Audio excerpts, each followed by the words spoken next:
There once was a man named Gold Roger who was king of the pirates. He had fame, power, and wealth beyond your wildest dreams. Before they hung him from the gallows, these were the final words he said. Our perspective is yours for the taking, but you'll have to join us first. We left everything we debated at the Yonko table. Ever since, pirates from all over the world set sail for the Grand Line, searching for the Yonko table, the table that will make their dreams come true. Yo, everyone. That is the voice of your Yonko host, Dr. Jay Saturni, and we are back yet again for some Marvel madness. We are here to deep dive our Yonko table ranking. This is the objectively definitive Yonko table ranking of the MCU Phase 4. If you guys remember, not too long ago, we did a tier list as opposed to a ranking of the entire cinematic universe up until that point. I think we did phases 1 through 4, but, you know, obviously we didn't do all of Phase 4. We just did bits and pieces of it, of what they had up until that point. But this one's a little bit different. This one's a ranking, so one is superior to the other and vice versa. So there's going to be a lot of disagreements here, a lot of butting of heads, but I think that's the fun of this. We're going to be starting from the bottom and work our way up to the top. Which one is the number one MCU Phase 4 film or project? This includes all the TV series, the specials, and the films. So I can't wait to get into this. But with me, as always, is fellow Yonko Grandmaster Hoop. Grandmaster, I take it you're probably going to disagree with everything on this list, because if it was up to you, you would put everything in Phase 4 at number 1. Would you not? No, that is false. That is not the case. Okay. No, I am a critique first and foremost, and I will give my critiques here where they are needed, and I will give my praise where it is needed, and I will pan what needs to be panned. Panned? There are Phase 4 projects you would pan? Maybe not pan, but we'll get into it. Interesting. Well, let's not waste any more time, because we also have some supernovas here to deep dive Phase 4 ranking list as well. And let's get into it. So, okay, 18 projects in total for Marvel Phase 4. That includes, as we said before, all the shows, all the specials, all the movies. From everything up from Black Widow, which kicked off Phase 4, all the way up to Black Panther Wakanda Forever. We're going to start from the bottom, number 18. And obviously, you know, like how we've done similar ranking lists before, this takes everyone that's part of the Yonko table. So the Yonkos, the Supernovas, the Admirals, and so on. It takes the aggregate of all our choices together, and we're going to take the average and put it here on the list. So this is it. This is your vote. You made this. Don't be disappointed. Yeah, wait a minute. I have a question. I throw a flag on this play. I was never sent this list. Oh, yes, you were. This list was Everybody set in the got chat. it. Everybody got it. No, I did not see this list. And this list was sent multiple times, not just once. No. If I'm still in line, I can still vote. You cannot tell me that I cannot vote. It's Close the ballots. Are you telling me your input is not in this at all? No, it's actually not. Oh, I don't believe it. I actually don't. I actually didn't know. I was like, I guess we're doing a ranking without. So you're putting telling in the me ranking. that you don't agree with this Multiverse of Madness at number 18? I don't actually. So win begins. It is not at number 18. Any takes on what may be at number 18? The Miss worst Marvel. project as for Marvel Phase 4? Miss Marvel. Miss Marvel. So we have a Miss Marvel, or Mid Marvel, as many have called Mid Marvel. it. I think there's only one choice here. don't even remember what I put down here. It's still like She-Hulk. This, I mean, I am. It's I feel either like- She-Hulk, Mid Marvel. Yeah. Black Widow. Black Widow. Oh god, I don't remember what I put. It was definitely one of these three. Okay. I'm sorry. This is really bad. Why? On the looks of it. No, I know what you're gonna say. No, it's I'm not. just saying it looks really bad. There's a clear WandaVision up here that no one wants to. Just because we have the we have the exclusion to the rule doesn't make it not a rule. I'm sorry. It seems very weird that a group of men are like, "Oh my god, Miss Marvel." Well, again, sucks." it's not the fault Oh my of the god. cast that Well, they're just poorly Okay, written. okay. So we have these 3 projects. Is that what we're banking on?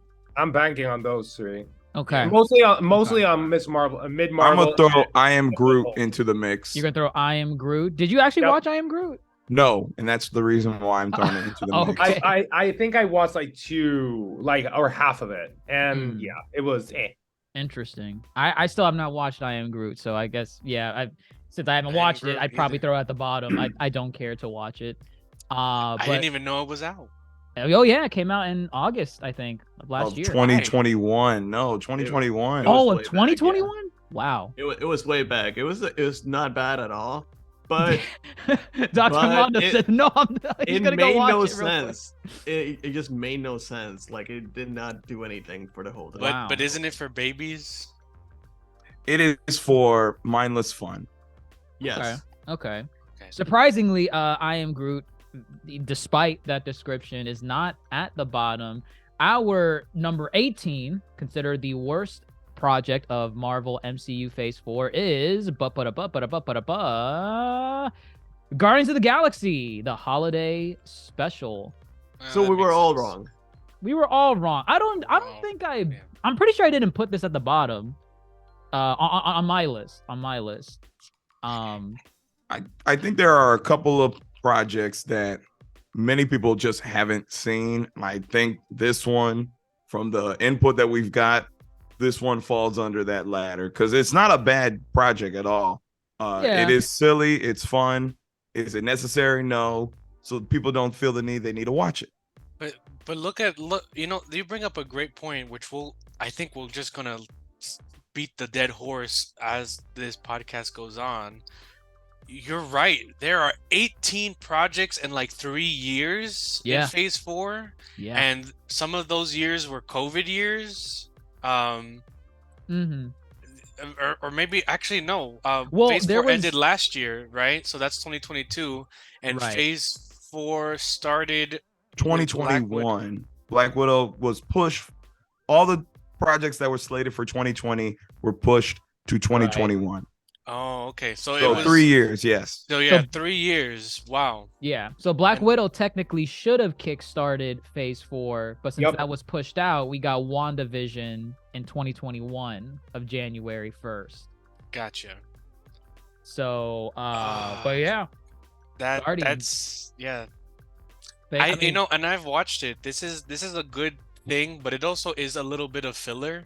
But I think the holiday special. yeah, Yeah. but I think the way that they're directing, or at least James Gunn is directing, Guardians of the Galaxy 3, I think he wanted us to have some more context going Mhm. in. This is definitely like a filler arc. Like it's I feel definitely like it's harmless. It's Yeah. just we didn't need it, but at the same time, it's just kind of there for the holidays. Like you shouldn't Yeah. go in expecting Kang to smash in through the ceiling with a Christmas tree and I don't know, kickstart Phase 5. So I'm okay with this. But something has to be at the bottom, and if I guess it's the least harmless one, then sure, why not? Holiday special. Shout out to Kevin Bacon. Shout out to Kevin Bacon. Oh yeah, that was one thing I wanted them to do more with Kevin Bacon. R.I.P. No, Um, The RIP. What the? Oh no. Oh, okay. What No, the- not to that. I meant R.I.P. to the concept of using Kevin Bacon more. I in was the like, movie. Damn, you're already No, killing no. off Kevin Bacon. Kevin Bacon is alive and well, and I hope he continues to live and prosper. But all right, 18 Guardians of the Galaxy holiday special, and he takes on 17. I imagine it's the rest of the things that we said potentially could Or have. Hawkeye. It could be Hawkeye. Or Hawkeye. Hawkeye, I no, liked Hawkeye. I definitely like not. Hawkeye. Hawkeye. definitely not Let me Hawkeye. see how I put it in my list. It was pretty Well, low. maybe let's get to the other thing before we start talking about Hawkeye.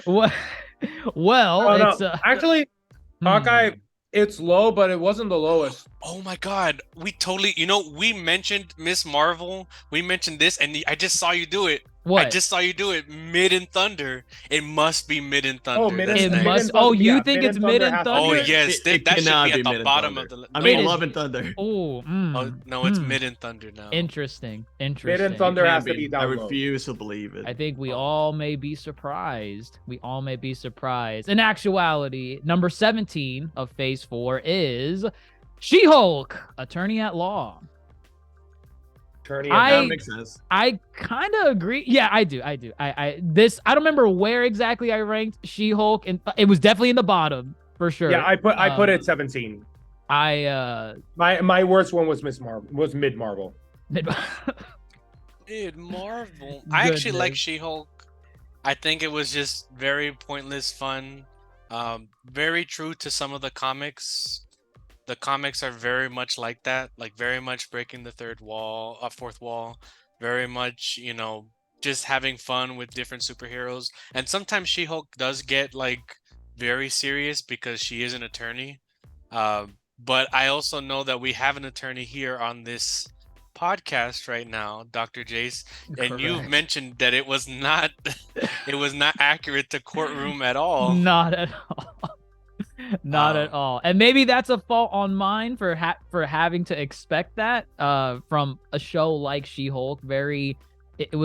Its intent was not to mimic an exact court proceedings in its episodes, but Which is probably a fault of theirs because it's- Did they come out? we wrote a better She-Hulk show oh, that was fun. Oh, That was right. fun. that followed courtroom procedure. We had the unfortunate privilege of reviewing She-Hulk weekly, and when we did, we would go in and be like, man, if they wrote the episode like this, can you imagine what they could have done while still keeping true to the concept But of we were She-Hulk? predicting though too what would come next, and we were like, oh, we might be in for a treat if they specifically the Emil Blonsky bit, and that is not how it played Oh, out. they At all. completely blew that. Yeah. They completely blew. No, that my thing with She-Hulk is that sure, like it was goofy. I have no problem with goofiness, but it's like it wasn't funny. Like it was just pointless. Like the majority of the show, you Dr. Mondo speaks for us all. He's saying his piece, how he saw it. It's like you don't. The majority of the show, you don't know where the it's going. Like you're like in episode 7, and you're like, okay, like How many there's episodes were 3 there? episodes 9? left. Where the fuck 9. is this going? 9. Then like Okay. Daredevil comes in, they screw his character, and I'm like, what the hell you did? I don't Oh, think okay. they screwed Figures his and character. literally. I don't know about that. I don't think they screwed his character. I think it was very funny to see No, Daredevil. I think he was screwed. No, Literally. I don't think It What, was screwed. Daredevil They screwed? screwed Daredevil's character. Oh, like as in. He was Oh, still. stop that. I see what Bombastic is doing. Yes, see they it. screw. You're right. They did screw. Yes. He was I screwed. agree. Yes. Correct. I think correct. I think She-Hulk was just trying to get to this cathartic point that Marvel in the MCU was, too formulaic, and by the finale, they broke that mold. But had that just been kind of the goal of the series as a whole from the jump, that probably would have been a better outing. Because to Dr. Mondo's point, it did seem kind of aimless at times. And if we kind of had that idea going in and going throughout that we're gonna break the formula, and knowingly, because they talk to the audience and break the fourth wall, that probably would have been a better ride. So I understand the She-Hulk hate. It doesn't deserve as much hate as it gets. I However, think it does. I understand why people rank it low. Like It's not a show for everyone. for a show that's trying to say like, oh, Marvel is very formulaic, the show is very formulaic, and then they're trying to, oh, let's criticize the formula by just doing something out of whack in the last episode without any context, without anything. That's not experimenting. That is just you're throwing darts at a wall and seeing what the hell sticks without any sense or reason. I just realized She-Hulk was advertised as Marvel's first comedy. That is true. Its first And ever. they also, before the show came out, when they were like, oh, it's gonna be heavily involved in the courtroom. Remember, Dr. Jace? It was Yes. they were like, oh, they can't we decided we can't not to- write. We Yeah. we don't have any competent writers to do something like. They openly Well, admitted that. they were right that they didn't have any competent writers, and also Oh no. no wonder they were so bad at the courtroom. They only had like what 2 episodes in the courtroom. No, but The ones that they did have, it just wasn't good. It was very poor. It was just admitting that they couldn't write courtroom drama, and it was immediately taken out of context because all you had to do was like delete 3 words from the sentence, and then it was Right. just saying we weren't competent writers, and it was like, oh wow, that's. I'm grateful that some writers can be very open with their experience, Very honest. but Very honest. at the same time, I think that this is just again beating the dead horse. 18 projects in 3 years, and a lot of it was like forced out the tube, you know. It's oversaturation. Oh, no, and yeah. I think And- that's why Kevin Feige he mentioned going into phase 5, which is what we're currently in right now. He's, and we've kind of seen it even in this year, 2023. Like he's toning down on how much is being dished out. Like if this was still phase 4, saturation, we probably in 2023 we would already had like 2 shows, 2 movies, and yeah, we'd be singing the same tune again. But She-Hulk number 17, I would put it around that point. Yeah, maybe. I don't remember exactly where I had it, but it was definitely in the bottom. Number 16, Any Takes on. We haven't done any movies. Does anyone think a movie deserves number 16? Thunder. It has to be Mid Is it and Mid and Thunder Interesting. or Mid Marvel? One of those two. I think the Mid-Marvel, Eternals is the Mid and most Thunder. egregious of the films. For me, Okay. Mid and Wow. Thunder, and then Interesting. Eternals. I think we'll get to Eternals, but it's definitely Mid and Thunder. It's definitely Mid and Thunder. I Yeah. think you'd be very surprised about Mid and Oh Thunder. well, all right. Go Just ahead. do it already. Do it now. Mid Marvel, bam! Number 16. Okay. Mid Marvel. It's so bad it shouldn't even be on a list. Okay, oh my it's God. it's no It is not too harsh. Strong- No. I'm being freaking honest. It's so bad. Like this list should be 17, and then like in the trash, down in the dumps, in the bottom of Mariana's Trench, there you have mid. Look, It's like it's just kindergarten level writing. It Oh is my God, no. it's just Jesus. horrible. Look, let me Like, and reel no, this back. diversity. Let me reel Oh, this yeah, fish so back. diverse. We're going to Pakistan to see all the rich Pakistanis in a boat club. So diverse. Screw that. Look, I would be in agreement if there was like not a single good thing I liked about Miss Marvel. I can tell you. one good- Like I said before, the first episode of Miss Marvel I really did like. And we talked about it before. We covered Miss Marvel weekly. Miss Marvel, I still to this day think it had a very strong first episode. And maybe that's why I was even more harsh on it, because I liked that first episode, and then everything else after that just tanked. It got worse and worse the more it went on. No, I can tell you the first episode is the least horrible. It's Coming the from a least person who horrible. just said it belongs in the trash. Let me, No, here, it is Dr. take Mondo, that. let me horrible. just ask you this. Is mid Marvel like your number 18? Just like Oh if you yeah, had to- like mid. it's Yeah, number- mid Marvel was okay. my number 18. I said it Okay. at the beginning. Okay, fair enough. Number 18. Grandmaster, I take it you're going to defend this and say it belongs at number 10. I'm hell, not maybe gonna number 5. Listen, I'm not gonna say Number Miss 1 Marvel. perhaps? I'm not gonna know. Let me speak. Miss Marvel is not a great outing. I Oh. can agree to that. Hmm. I don't think it's trash. Like you said, I think there are things to like about Miss Marvel, and there are things to enjoy. Specifically, I really think the first half of the series is really good, and I actually really enjoyed the finale. And that is because they stuck to kind of the guns that was established in episode 1, with kind of Kamala's thoughts being projected for everyone to see, and then her superhero fanaticism. I think that was a lot of fun. However, that is not consistently done. And also, I'm throwing this out there because I had a conversation yesterday with you, Dr. Jace, and Darce, and Catwoman V was there too. Moon Girl and Devil Dinosaur, I Miss Marvel and them are Oh. very similar. Yeah. I think Miss Marvel would have maybe benefited from being just episodic than a serial show, and just lean into the fun that they're having with the young girl being being a superhero, and also being a superhero fan.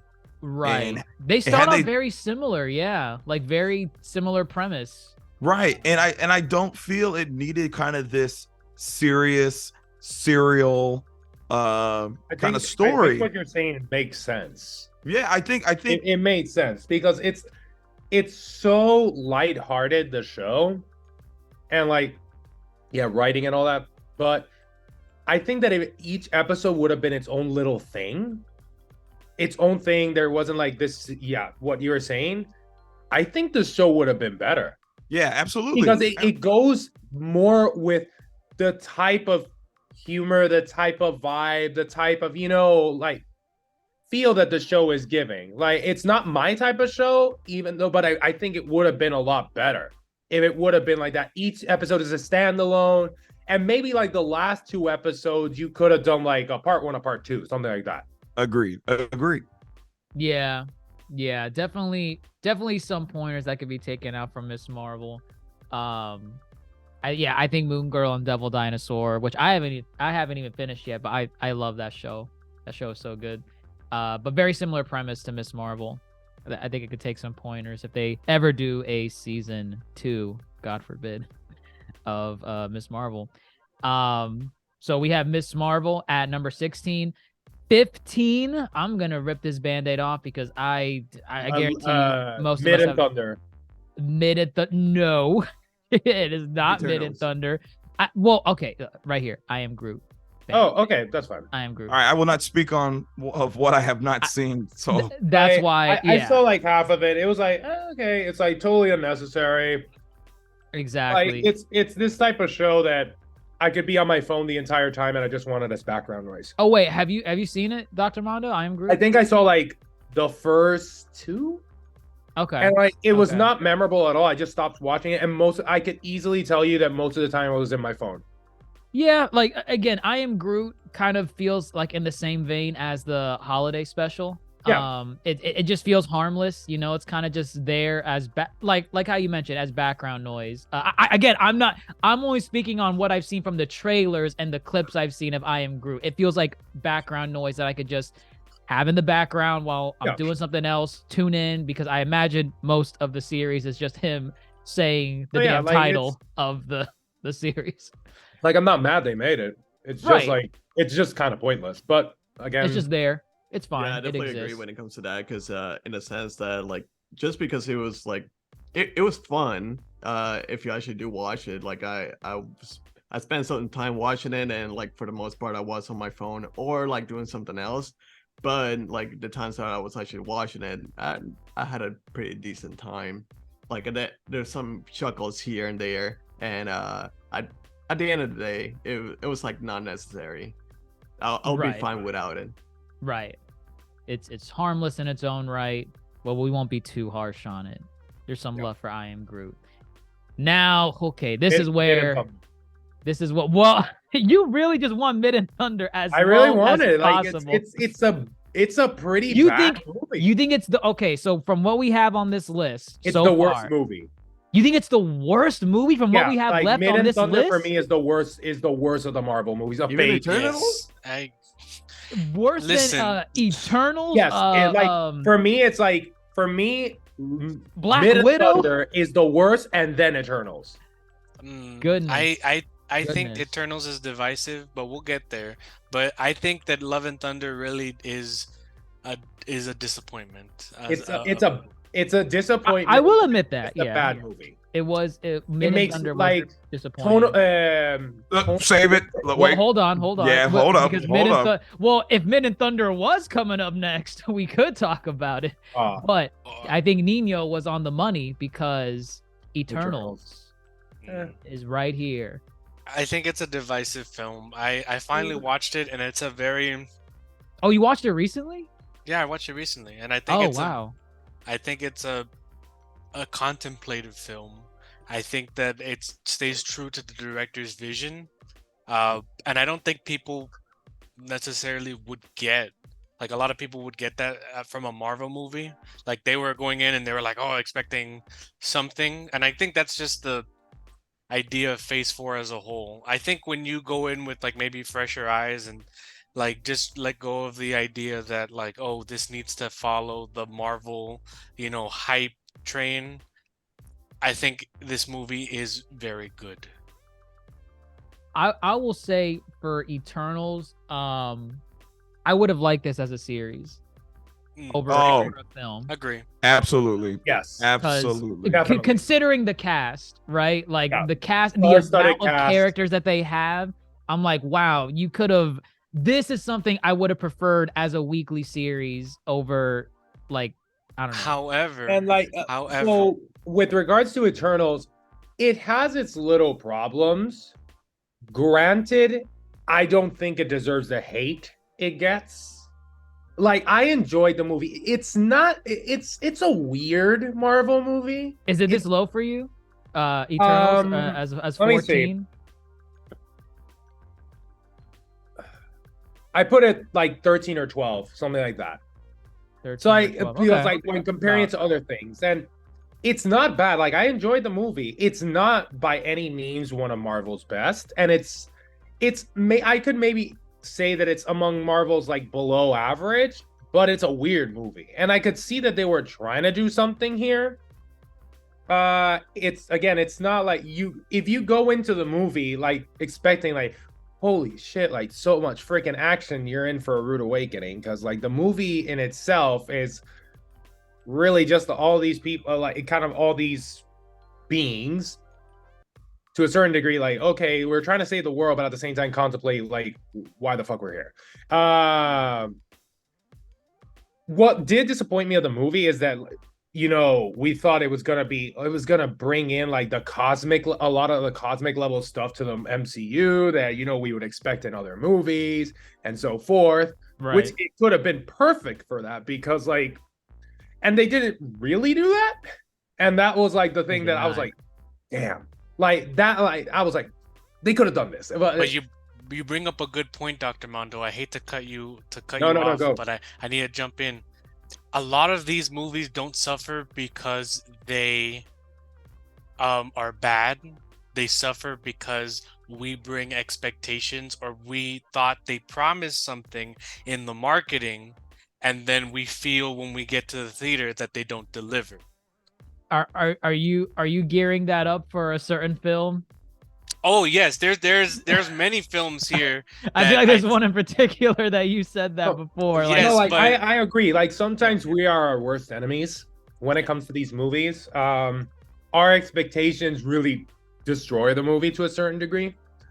That doesn't take away from what I think of Phase 4, that there are a lot of problems and a lot of movies and a lot of series. This was their experimental phase. Like, the thing, we can talk about it later, but I feel that a lot of the experimentations in Phase 4 were half-assed, and were just like they tried to, but then they say and they pulled out, and that's where you can feel it throughout the entire phase. I'll say Eternals it got way more hate than it deserved. I'll say this for Eternals, because I feel like this was an actual genuine attempt to try something different. Agreed. As opposed to a half-hearted attempt, because like I don't want to give Marvel a pass for just saying like, oh well, they tried, so I'll give them the pass. I want them to genuinely try, and I feel like Eternals was a genuine try. It didn't hit for me, but I felt still it was genuine. Divisive. It's very divisive. It's but like you watch Grandmaster it. Hoop has something to say.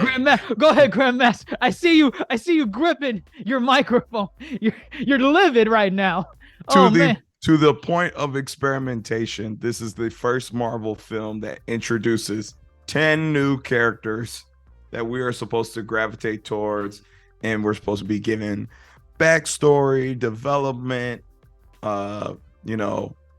introspective with the characters themselves, and it's a lot to juggle. To the earlier point of it, there are some projects in Phase 4 that very much might have benefited more from being a series, and that's what it comes down to.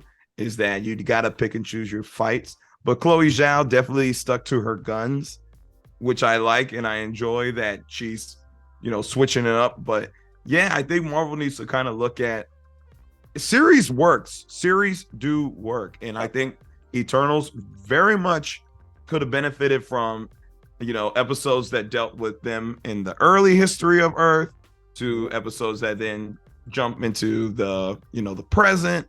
And the cast is stacked, and it's like utilize them more. The cast is amazing. We barely got any of Angelina Jolie, and I was like, please give me more Angelina Jolie. So I think they need to look at some of these elements and really ask themselves, is this a 2-hour long story, or do we really need more time?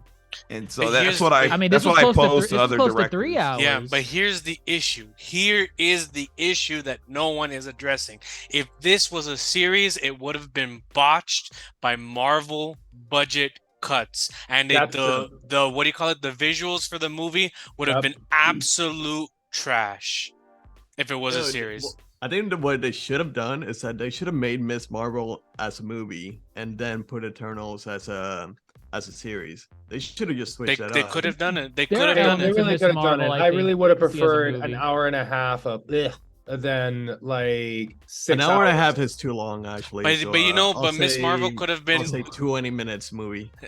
20. All right, let's stay in the realm of possibility. But it could have been condensed. It could have benefited from being a little bit more condensed and have all the good parts that you liked about Miss Marvel, and then have like some sort of delivery without it being, super extended. You know what I mean? Like, right, you could have like a teen movie with Miss Marvel, right?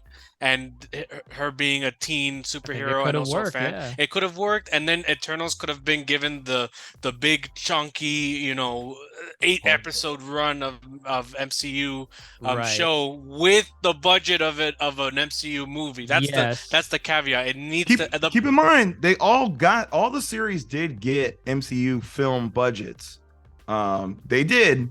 It's just debatable, how good it looks. Well, earlier Nino mentioned the effects. That's a whole nother issue when it comes to kind of what we're given and what we're treated with, because obviously there's a lot more going on behind the scenes. So they have the budget. Go look it up. They have the budget, but obviously problems are all right. Well, Nino, I'm just gonna say that we could have had a movie amid Marvel, but if you're saying like take the best moments, well, if it were up to me, the movie would have lasted less than your entire explanation. All right, moving on. Moving on. Eternals at number 14. We stand with our women superheroes. Number 13. This has to be Love and Thunder. I am telling y'all really has to be Mid and Thunder. Come on. I am telling you, it is not Mid and Thunder. Mid and Thunder. Oh what if I told you Mid and Thunder was in top 5? How would that make you feel? I would throw the list out. I would say that this is an issue. Nino, you didn't vote, so exactly. And you did not show up to the ballot. I looked it up while y'all were talking about Miss Marvel and I Am Groot, and I did not get a link. So what's the truth? How did everyone else vote? I don't know. Everybody else tells me so I wanted to be Love and Mid or Mid and Thunder, but something tells me it's gonna be Black Widow. So just to be clear, out of all these, here, let me do this instead. We have 3 shows left. Actually, no, I'm sorry, 4 shows left to pick from. One special. Yeah, we have 5. There's 5. 6. Wait. Well, no, Werewolf by Midnight is a special. And what about the Falcon and Winter Soldier? Yeah, Falcon and Winter Soldier. I mixed it. It had movie quality. I'm sorry. I mixed it up. 6 shows left, 1 special, and 6 movies. So we're at number 13 out of 18 that we have to rank. Do you guys still think Mid and Thunder is? Yes. Okay. Definitely. Okay. I'm gonna say it now. I know he's not here, but Darce has definitely screwed around with the ballot boxes. He's a fan of Mid and Mid. He shaked the box to screw up the vote. God, it's now coming at number 13. Unfortunately, is not Mid and Thunder. It is rather instead Marvel's What If. Okay. 13. Y'all forgot about What If. Yeah, that six shows out of the 6 shows. okay, nice. Yeah. Well, what if I put it a little bit higher? Granted, like I felt that some series and some movies were worse. But What If had some really, really good episodes. Yes. I know our default that we always go to is episode 2, the Black Panther, Chadwick Boseman, and the Doctor Strange one. The Doctor Strange one Doctor was really Strange good. one was good, yeah. The Doctor Strange one, the Black T'Challa as Star-Lord. T'Challa Star-Lord. Those are the the one 2 best with, episodes in the entire series. The second to last episode, the one where Ultron? Ultron, not the finale, but the Oh, one like the before. origin. I think Ultron had a 2-parter. Yeah, Right. So part 1, I really the liked origin part of 1. Ultron it's pretty cool. Yeah. I think also another good one was I don't remember the premise, but Party Thor. Party Thor was a really that one was fun just silly. It was like, okay, it's a laugh. But I agree You with can have like, silly. You can be You really can, strong. yeah. I'm gonna say it. When you lean into the silliness, that one was a really Nino, strong one. I'm gonna say it. Speak. What if they didn't make this show? That's all I'm gonna say. I like that they made this show. I don't. Wait, what? I What did you said, say? what if they I said, did not what make if this they show? didn't make this show? What if they didn't make this show? No, but you know what? It's kind of this show. I think screwed up Multiverse of Madness because like this show, if anything, what it did was ramp up expectations to such a level that everything came crumbling down. That's a good point. I think it's Because fair. like I think it's fair. the show, it really has no reason of being, and it's very inconsistent. The show, the animation is divisive. Let's put it like that. It's has give or really take. good- You can like it or not like it. it has good points. It has low points. The series, but there are things in the series because you're like, oh my god, like Marvel, everything is interconnected. Blah blah blah blah blah. You go with that mentality because that's what Marvel's been doing this entire time. Then they give you Multiverse of Madness, which has to do a little bit with What If. They give you in the trailer this other Doctor Strange that looks almost exactly like What If, and you're like, holy shit, oh my god. Actually, like, yeah, the trailers for it's gonna Multiverse of hit Madness. the fan. This is amazing. Yeah, people thought, And oh man, look, What If? It's Doctor Strange. What If contributes nothing. Absolutely nothing. I don't think it's that What If had to Multiverse of Madness and to the MCU I in think general. What And If people are just like, you screwed with me. What What if if it is didn't a have to- direct response to Loki? Because we got Loki right before What If. But And with Loki contribute like Loki. I think is the most impactful out of all. It was. But what I'm saying is with What If, because you know how with Loki, the whole concept was there's only one timeline that needs to happen. And then at the end of Loki, it's like, okay, Loki does this and that, and now we got so many branching storylines.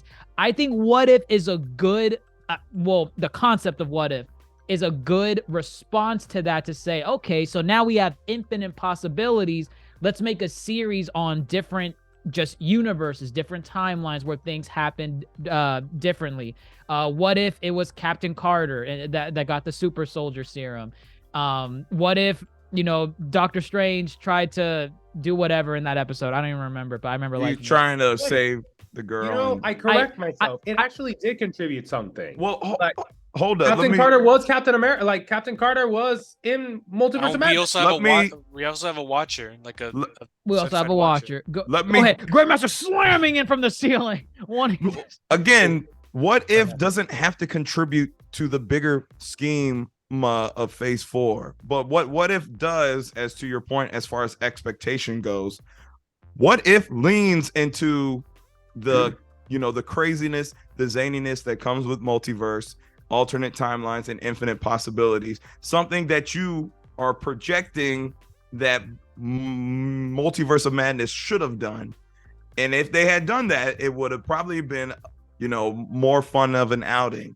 So What If is good in its as far as You know, they have a concept and they lean into it heavy.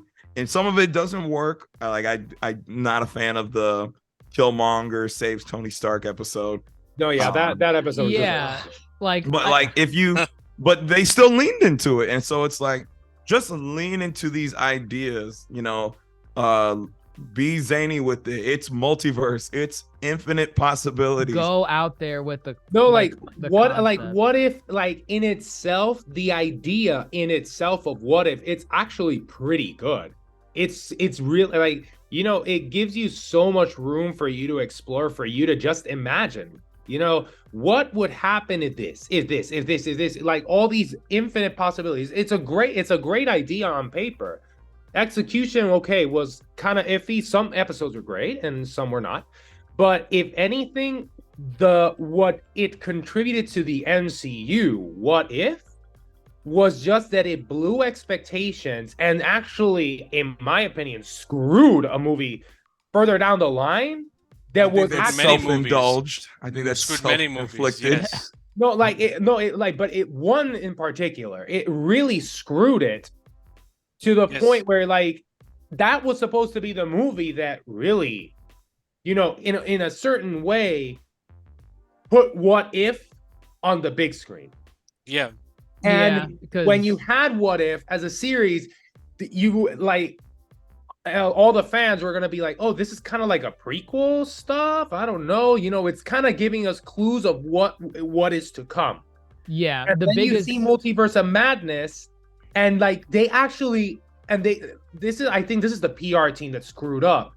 They give these false clues that it's connected to What If when it's not connected at all. You're playing with expectations, and then when the fans come in and see the movie, you're like, you bamboozled me, you tricked me. All of this sounds like you're more mad at Multiverse of Madness. Multiverse of Madness has a lot of problems. We're on What If though. But I'm telling you the problem with What If. I don't think that's a problem of What If as a show. The show has nothing indefinitely doesn't have anything to do with whether or not you liked Multiverse of Madness. Nope. Okay, wait a minute. Your ranking of What If should not factor in. Oh no, I already. So wait, if we view the MCU as a cinematic universe. And everything is interconnected. This is a ranking list. This is a ranking list. I understand, but I understand. You're letting this idea, it's. Wait. I didn't even get to my point. Okay, go ahead. I'm saying if the MCU is like a book, and these are all chapters in a book, the last chapter is going to affect the next chapter. But on that note, I say that we add a 19th place for Marvel Phase 4, and we're gonna put it in. We're gonna put in there the Marvel marketing team. Do it, Dr. Jace. You can do it. You have the power. 19 marketing. Marvel marketing team. The marketing team screw over. So are we? So let's just be clear. Let's get our definitions in order. Cinematic universe, everything is interconnected or everything is standalone? Time out. This is a ranking. Each work influences the other. That's the beauty, the magic of the we are ranking our enjoyment. You're going in on Multiverse of Madness, and we're talking about What If. I want to put a pin on it. Because I imagine we're gonna just come back here right again when we get to Multiverse of Madness, which for all we know is probably number 12. It could be. It very well could be. It could be number one. It could be number one. It could be very well number one. Good God, if it's number one, I swear to God. Coming up next, because we'll be back on this. It's probably Hawkeye. And Thunder. It's probably Hawkeye. God, man, y'all hate on Hawkeye way too much. I do hate on Hawkeye. I will here. Let me help you out with this. Wow, I actually put it number 12 here. Let me help you. Number 12 is not a series.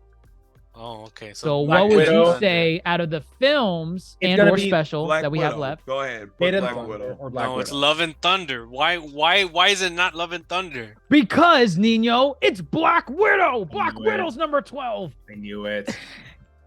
I put This Black is- Widow 11, so that's like kind of close. Black Widow was. It's Black Widow was totally unnecessary. I enjoyed it. I'm not gonna lie. I enjoyed parts of it. Taskmaster was such a shitty villain. Black Widow is Go. your just. I was just gonna say Black Widow is just your generic Marvel film. Oh yes, it's a very generic film. It doesn't do anything, too experimental. It doesn't do enough bad to where it's like, oh my god, this belongs in the gutter. It's just okay. Yeah, it's Wait a okay. minute, wait a minute. It doesn't do a lot bad that it belongs in the gutter. Are we gonna talk about the effects of this movie? No, The because when- you can listen to our other podcast that talks about that. I mean, you could talk in generality. Oh, are you talking about I can- effects of the movie, or are you talking about visual effects? What are you talking about? I'm talking about visual effects of this movie specifically. Yeah, the visual God. I effects mean, are if that plays into your overall unenjoyment of the does, it film, does. You didn't then like by all them? means. You didn't like them skydiving out of the the crashing. Or Florence Pugh going, "This was fun," and then the what do you call it? The very Oh, the snow base in Russia. yeah, and then the explosion that doesn't look like it has good concepts going for it. I just wish that it what do you call it? I just wish that it came earlier. This was like something that It needed to Felt come like- earlier. Yeah, Yeah, this is yeah. this is a movie that should have been in a different phase. Should have been in phase 3. Yeah, this is a very phase well 3 should- movie. yeah. And again, like I enjoyed this movie. The visual effects, yes, like they really needed work. But I think my biggest gripe is that the villain sucked. All right, I disagree. I don't think Taskmaster sucked. Let me tell you what agree. sucks about Black Widow. And we talked Wait, about this when we did it on Grandmaster our Hoop said podcast. something that sucked in a Marvel project. Huh? I said what? You never critique Marvel. I am no, it's not the villain is not the problem of the film. What's the The problem problem- with Black Widow? What's the problem? It's just there was a standard set for action for this movie because every other film kind of in this genre of kind of spy thriller that Marvel has tackled has done a superior job. Oh yes. The action is not good in this film. We talked about the fight scenes. Taskmaster was a really cool villain to use. However, the fight scenes, they have too many cuts. There's not enough fluidity in the action. And at sometimes they just throw in more CGI set pieces than actual, kind of I agree. hand-to-hand stuff. Okay. Stuff we've seen better in films like John Wick, Or even if we're gonna just stay Even on Marvel, Marvel. a better movie in this thing called Shang-Chi, but I Yeah, digress. there you go. Yeah. There you go. Shang-Chi. Shang-Chi, If or we if we wanna want to go limit it with to like this the phase, spy yeah. thriller movies in the MCU, and honestly, in my opinion, possibly the best MCU movie, Captain Winter America Soldier. 2. Yeah, Winter Winter Soldier is the Soldier. best. Captain America 2. Like, that's that the is an- template for like, hand-to-hand combat. I will die on that hill. That is possibly the best MCU. No, movie. it's the best. It is. And to this film's credit, there was one fight scene that was pretty good. Like the first Taskmaster fight scene on the bridge, with Natasha. Yeah. Yeah. That one was really good. That's a good fight. That one But felt then heavy. it Felt heavy. completely it went to the issue I think with this film, and we can move on, guys. I don't think there's much to say about this film, is that it did Fast X or Fast 9, Fast whatever Family. worse than the Fast movie did, and it still went into the unbelievability of the Fast movies, but without any of the campiness of the Fast movies. Family. Family. Yeah. Family dynamic I liked a little bit. And Yeah, the family dynamic was actually kind Funny. of funny. Nice Okay, seeing but- David Harbour. But does it Um, count as family? Oh, family. It's Oh. it's hand selected for you, family. Yes. Correct. Family.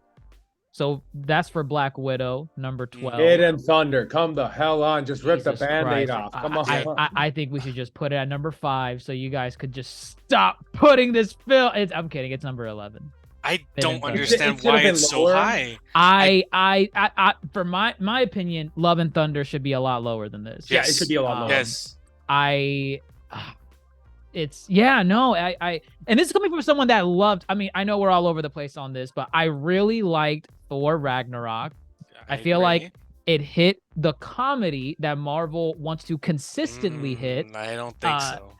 In my opinion, that's why I'm saying Ragnarok. I think was that's why they brought Taika back for Love and Thunder. They saw that it hit the fandom, the MCU fandom, a lot, and it's like, okay, he did something right for in the majority.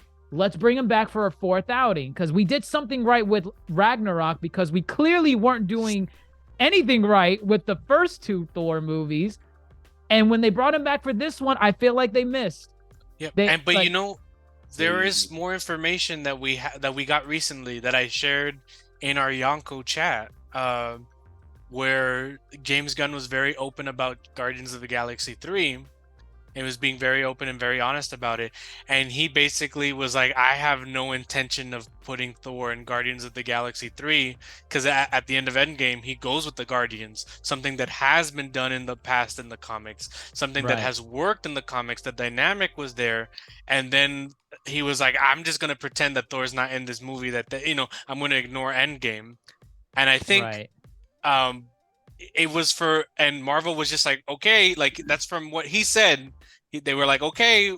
And then as time went on, when he was like very firm in his belief that Thor was not going to be in Guardians 3, then they finally came to him. I think it was like in early 2021 or something, like, I think it was like before anything got released of Phase 4, they came to him and was like, oh, don't worry, Taika's gonna come and do Thor Love and Thunder.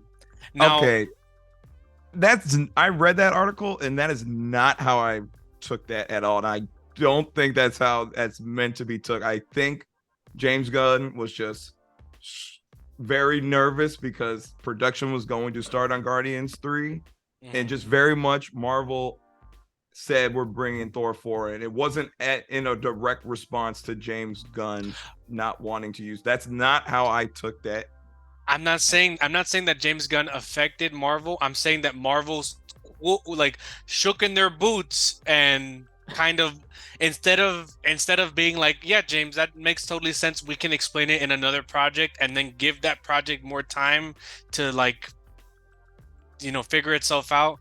They brought in Taika Waititi, and they were like, just do the same thing that you did with Ragnarok. It sounds like Marvel didn't have a plan going in for Love and Thunder, and neither did Taika. And then that's what happens. It happens that you have you can see it in the movie. Yeah, I'm gonna say this. There are some behind the scenes stuff going on with this movie, because I tell you what, there are a lot of good ideas in this movie. Yeah. But clearly, we've watched it. Horribly executed. It is cut terribly.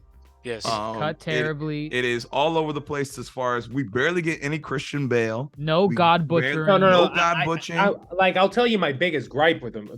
So like the movie's tonal dissonance. Yeah. Because so when it cuts to Christian Bale kills the role. It's a totally different movie. When Christian Bale is on scene, it's a totally different movie. Like, it's really serious, almost like the guy's almost a philosophical villain. Yes. And like in the way that it would have been so much better for him to just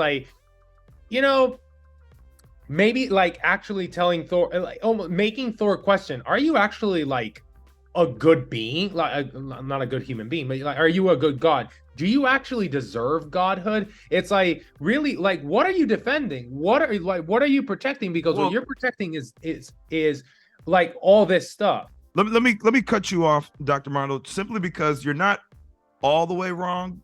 The issue is not with gore. You can have a film where the villain is completely serious the whole time and dark and chilling. The issue with this film is simply Taika builds up this rom-com element in the very beginning of the film, and it does not stick. Like, we had the flashbacks of their breakup, the jokes with Stormbreaker being jealous. And that part of the, if again, you have to choose where you want to lean. I don't blame Gore for the problems of this film. The problems of this film. No. I like don't get me. No, I mean like Gore. the tonal stuff you're saying is not the serious stuff that's bad. It is the silliness for silliness sake, which the film seems to there's another scene more that irks me so much. And it's the scene where Jane tells Thor, you know, like, I have cancer. And it's like, and telling them, and like, it's their kind of reconciliation scene. And it's a very touching scene. It's a very touching moment. And they go in mid scene, they kind of cut off, I think, to Valkyrie, and I always forget the other name of the character. The Rock. Korg. Korg. And it's like to crack jokes. And I'm like, what are you doing? It's like that's like the tonal dissonance throughout the entire movie, even the most emotional scene, the most touching scene, and it actually starts out as a really nice scene. And it just like, oh no, we have to have a little joke here. We have to make you laugh. No. It's like an identity crisis at this point, because it's like they're it's trying just to see what stupid. they want to And do. no, and also like the ending, like that. What is it that he tells Thor to take care of his daughter and all that? I think it is. Yes. Yeah, essentially. Like that scene was kind of like. I'm fine with that. Again, the problem, I don't think Taika wanted to do this project. As kind of what Nino is alluding to. I didn't get what I got in Thor Ragnarok here. They try to recreate the magic of Thor Ragnarok, but Thor Ragnarok consistently throughout the film knows what it's doing and knows what it wants. Yes. There's like 3 different genres of film and 3 different major themes that keep playing Pong and lose. Like Gore wasn't the villain for this movie. If you wanted to make a rom-com, you can't put Gore in it. You can. Like that's the first thing. Like if you're gonna make this a rom-com, then stick to a rom-com. Yeah, the stakes have to be lower. Don't put Gore. If you're gonna make like a philosophical like movie to a certain degree, Gore is the way to go. Christian Bale did great with what they gave him for Gore, but again, it's like and a lot of it got cut. A lot of it got cut. And it's like release the Waititi cut. You don't the belong in this movie. It's not version because you're of this bad. movie. It's because Honestly, you know what? I do want to see a 4-hour version of this movie to see what the true vision was of what he was trying to do. The issue is I think that the 4-hour cut is full of so many different ideas that I don't think that there is this cut that we got is the one that's most cohesively to the end, if that makes sense. Yeah. Like at least like when you look at like I'm not gonna bring that up, but when you look at all the other things, like the movie was going to go in a very different direction, like with Zeus teaching Thor how to throw the lightning. You can't have the ending where Zeus is mad at Thor and Thor like criticizes Zeus if Zeus is just like, oh, let me borrow you my magic bowl and let me teach you how to throw the lightning and I will show you how to be a god. You can't have that if Thor is directly criticizing the, and I'm going to say this, and I'm going to say this in confidence. If Thor Love and Thunder, what this movie needed, it needed Taika Waititi, and I think he actually is a reader of One Piece, but if he looked at a typical One Piece arc, I'm going to say Skypiea, right? If this movie was anywhere near Skypiea, and it deals with the similar themes, right? This movie would be good, but it needed that sense of adventure to be the guiding force, not have a rom-com in it. Does that make sense? It makes sense. And also, I can buy it. let's also add that the special effects in this movie were pretty bad. Oh, Again, I am not holding the special effects to anything. No. Because there are issues behind the scenes. Grandmaster, I'm not saying I know there's a lot of things going behind the scenes, and I'm not putting the special effects as my main reason for putting the movie in my list so low. I already gave you a ton of other reasons. I'm just Each saying of that's these like a little projects cherry on have top. special effects issues, so I am not holding that against. But I feel like this one was more it's- I'm just putting egregious. like that's the This cherry one's on more top egregious. of the movie. But we have to be clear and say we're not saying that the people who worked on the effects is the issue. We're saying the people who are forcing them to work long hours, crunch time, not seeing their families, held up in a Siberian prison just working on these movies for like $5 an hour. Those Marvel executives are the issue. Yes. They're the Executive. issue. I think the main thing as well is like for me the main thing is that Love and Thunder did not know what Love and Thunder was. So like the fact that it was just like a mix of different genres all together and it was trying to be like completely serious and then like not so serious. I think that was the main thing that like just made sure that everybody was so confused on like what the movie what actually was. Right. And this is coming like, and this is like kind of going through that, like piggybacking on it. This is coming from a person that thinks that Ragnarok is not the big stuff. But one thing I do appreciate of Ragnarok knows what it wants. Exactly. Like Again, more I am not a cohesive. fan of Ragnarok. I feel that it Let's is not harp on Ragnarok too overrated. much. But yeah, it knows what it wants, and I respect that. You know, I the can movie respect had that. a set idea, and it carried it out to the end. It's This movie doesn't know what the hell it wants. Yeah. Actually, this might be a hot take. Oh God. This is the no. first. Now I'm gonna leave it at this and let's move on. This is the first Thor film without Loki. I'm throwing that. I'm Also throwing that that. in there. Also that. Oh wow, interesting. Also that is Almost true. as if you need him. Just an element that really works and adds to the story. Very much does. Yes. But Speaking there of we Loki, have number 10. Speaking of Loki, ooh, No, can you imagine? no. Can you imagine number 10? Oh no. That's interesting. That's interesting. So we're in the Loki top. is way up. We're for in the me. top 10 now. So this is where I this don't is- see a bad project on here, honestly. But we have Let's see. 5 shows left, 1 special, and Oh. 4 movies. I really don't even remember what broke my top 10. I'm just waiting for Werewolf by Midnight. I would say first show it up. would be Hawkeye. The number 10 would be Hawkeye out of Number these. 10 will be Thinking Werewolf. Hawkeye. Okay, one- Once Werewolf shows up, then I can start saying, because I haven't seen Werewolf, so I don't really know. Well, where to go until congratulations, it shows up. because Werewolf is number 10. Perfect. Werewolf by Midnight is number I 10. And don't- I will not speak say on any. it because I actually I like haven't seen it. I haven't seen it. I do I'm gonna say wanna see one it. thing. I do want to see it too. I'm gonna say one thing because I haven't seen it. Michael Giacchino, famous Academy Award-winning composer, directed this.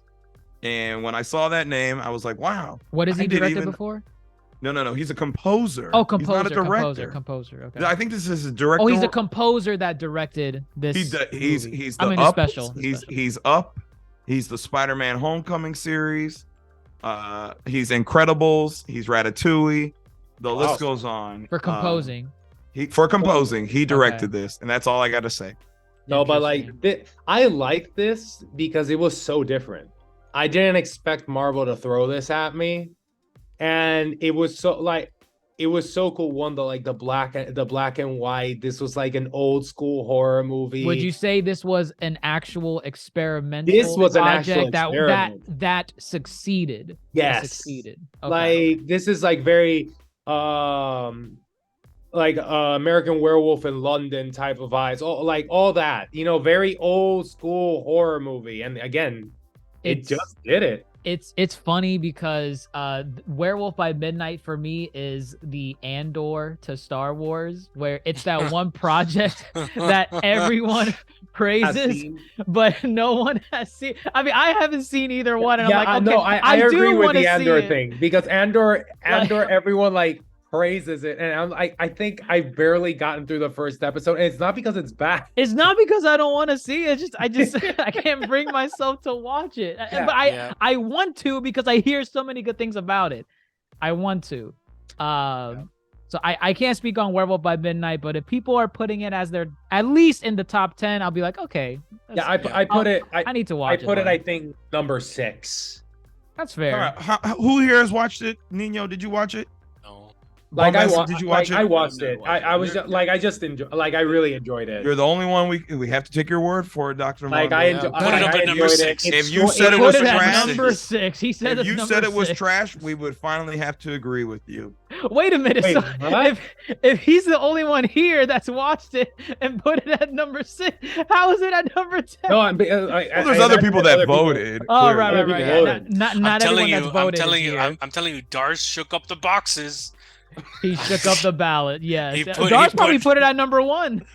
probably has If you number want Darcy to chime in, I think he's almost available. He could chime in. We could buzz him Need in. him to. We can buzz him in and be like, "Did you put Thor: Love and Thunder at number 11? Did you Tell do me- this? tell- Did you Did you ruin put our your name list? on the goblet of fire? Did you? I, yeah. I think this is a good one to start off number 10, our top No, 10 yeah, with. that, like Yeah, So there isn't a um, bad project in the top 10. I think. well, Easy Hawkeye top for 10. me. Hawkeye- well, Hawkeye's we're at, number 9. we're at, any takes on number 9. We got a couple movies left, I would say couple Hawkeye. shows. Yeah, I probably would say Hawkeye. Hawkeye. I am. I'm thinking Doctor I'd Strange. probably put out of all the, you know what? I am don't open know. for interpretation here. I do not care what comes. I think all these projects are pretty No, great. I have Oh. some. If I see Spider-Man at number 9, I'm gonna be Yeah, upset. absolutely not. Yeah. Absolutely I not. can take But, that. I can like- take that. I can Number take- 9? Are you Despite my serious? Tom Holland hate. I can take Spider-Man it. was I- really hot. I believe Dr. Mondo's hate for Tom Holland, and I don't even think he would put Spider-Man. Oh no, at I number put 9. Spider-Man like really high. Yeah, Exactly, absolutely. yeah. No Spider-Man's way. If, really you put, high. if you put No Way Home and it below top 5, I question you. I don't know. Oh, no, where it's in I my don't top know where I five. put it, but No Way Home has another thing going against it, which I will explain later once When we get get to there. it. All right. When we get anyway, there, all right. Let's rip It's the Hawkeye. Band-Aid off. It's Number Hawkeye. 9, Nino's on the money. It's Hawkeye. Yep. Number That's 9 is fine. Hawkeye. That is It's fine. fine. It's Hawkeye fine. is a It's fun fine, yeah. outing. Yeah, I think it's a- fine. Dr. Mondo would disagree. I think okay, but wait, let me bad. let me try and convince Dr. Mondo of this placement. This placement is here because let's say it's Christmas time and you're in a city like Chicago, right? And you are like, "Oh, I just need to put something on to like put noise on in the apartment and just to feel Christmassy." You put on Hawkeye, you don't pay attention to it, it's over before you know it, and you're happy that you watched it. Then that's not a But number you didn't 9. watch That's like it. a number 12 for You me. just- Listen, Hawkeye does a great job at introducing Kate Bishop. I think Kate Bishop's a really fun character. I like Kate Bishop, yeah. I think building off of what little we know about Clint during either the the blip period, and inklings of his past is a lot of fun too. And their dynamic is what really I think grounds this. Obviously, some of the weaker elements. Echo is a weaker element. Echo. God. I wish they did more with Duquesne. I like the reveal of Kingpin, like the Oh I- my! like, when I will when that tell reveal, you. yeah. Now, yes, Kingpin was a phenomenal addition and review. However, I didn't like you did- his role, I guess. Like you could, like- you could debate the finale. The was- finale was horrible. like, okay, I'm not going to so- say horrible. Like It was with good or regards to, like trash. Kingpin, It like what was. you expect with Kingpin. Like I love that they introduced Kingpin. I was like, holy shit! I like that got me excited. I But think what when they we all saw did the with cell phone, Kingpin yeah. was so underwhelming. Oh no, that was me. I got that one. You did. I Oh, don't- I'm proud of myself. I don't know. I like it. I think an issue that has been plaguing Marvel in Phase 4 is that a lot of the times they didn't know how to end movies because, especially the series, because of budgetary constraints because of COVID. And it happens with 2 other shows that are better than this. And even though this was like the first one that happened after COVID, because you can, or quote unquote after COVID, because you can actually see people on the street of New York City versus in No Way Home where you barely saw people in New York City. Ooh. Right. Right. This was since this is like the first one where like people are like repopulating places. This does feel like, oh, we're trying to get back on track, but then the ending kind of, they were like, oh, we don't know how to end this, we don't know how to wrap this bow pun intended.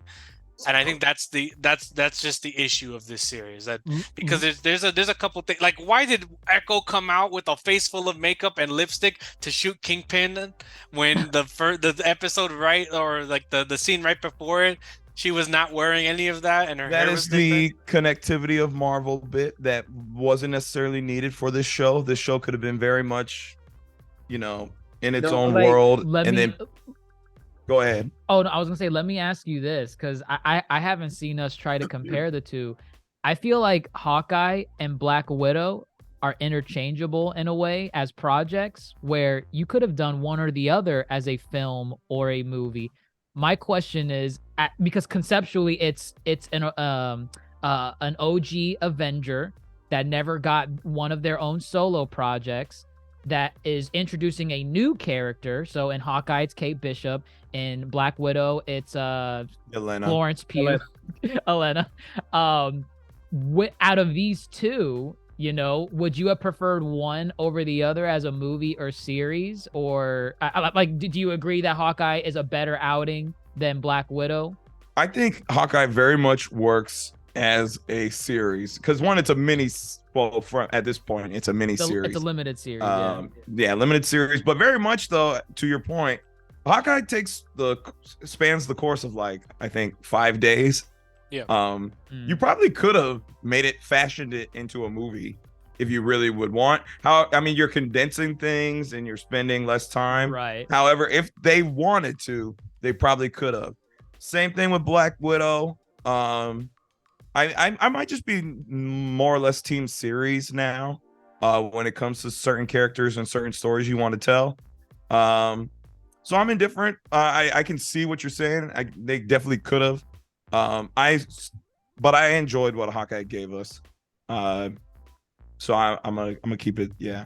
No, like Hawkeye, it does some things really cool. The only thing that things that I don't like, Echo, Echo, I think we can all agree that was just such an underwhelming character. And Echo. There's at first she was good, and then she started off well, but then became and this is not the actress's fault. It's just that they didn't really write anything for her. Well, they didn't. They were, again. What you have to also go into this with is, do you want a series of her? Well, that's what I was. That's what I was getting at. Yeah, I was actually gonna get to that too. There's a lot of setup in Hawkeye. Kingpin's here. They already had plans for Echo. Yeah. There's a lot of setup going on, and it's kind of like, damn, you didn't have to use Hawkeye as your jumping point to, and that's what they do in a lot of Marvel projects, is they serve as literal launch points for other series or characters or movies. And, usually in those cases, the person who they're setting up, it works phenomenally. Right. In this case, I don't think Echo launched really at all. But also, Kingpin outweighed her appearance. Oh my god! But another little thing that kind of irked me in Hawkeye was that the end credit scene of Black Widow. I can do this all day. I think it was funny. It should not have been an end credit scene. No. Wait, I'm not talking about the Hawkeye end credit scene. What are you talking about? I'm talking about the Black Widow end credit scene. Oh, you thought Yelena would play a bigger role. It's like Hawkeye was what, 6 episodes? I think it was 6 episodes. Yeah. Okay, so it's like 6 episodes, and you bring Yelena. I think it's like at the end of the 4th episode. And like again, this is I think again, I'm gonna go back to what I say with expectations and how Marvel in Phase 4 does not know how to deal with expectations. Again, you throw a thing, you throw this teaser, you throw this and you kind of build up on that, so it's not, and then it turns out to be nothing. I was fine with Yelena appearing in the amount of episodes she did. Yelena was the best part of Black Widow, but that's we already talked about. Speaking of expectations. Oh wait, go ahead, Dr. Mondo. But yeah, and Kingpin again, like Kingpin loved when he appeared, but the ending kind of piggybacking on what Nino said, it was it kind of like they didn't know what to do with the ending. And it's like, and they made Kingpin, in my opinion, a pretty underwhelming villain when we know that Vincent D'Onofrio is amazing, and Kingpin is amazing as a villain. But they they messed up Kingpin.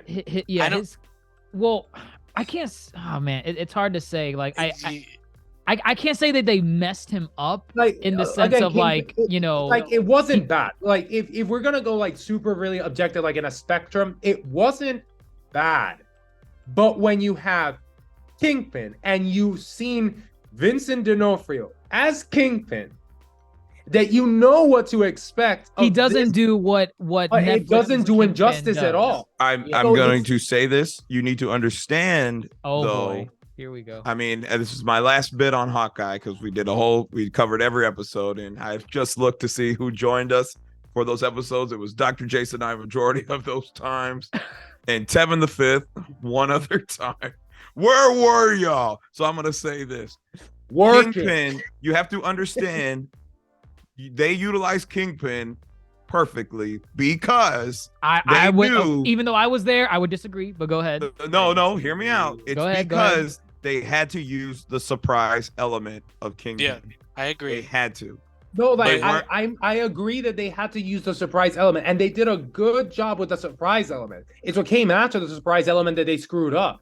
Well, and again, it's because of expectations. But it's the surprise in itself, so like, that should stand out more than whatever follows after, because that's literally wait. So you're telling me that Kingpin, the only purpose he has is like, oh my God, it's Kingpin. That is his purpose. No, if you're Kingpin, again, listen, it's like Kingpin has to take the reins. Because if they wanted Kingpin, you're wrong. If they wanted Kingpin to take the reins, they would have introduced him right off the jump.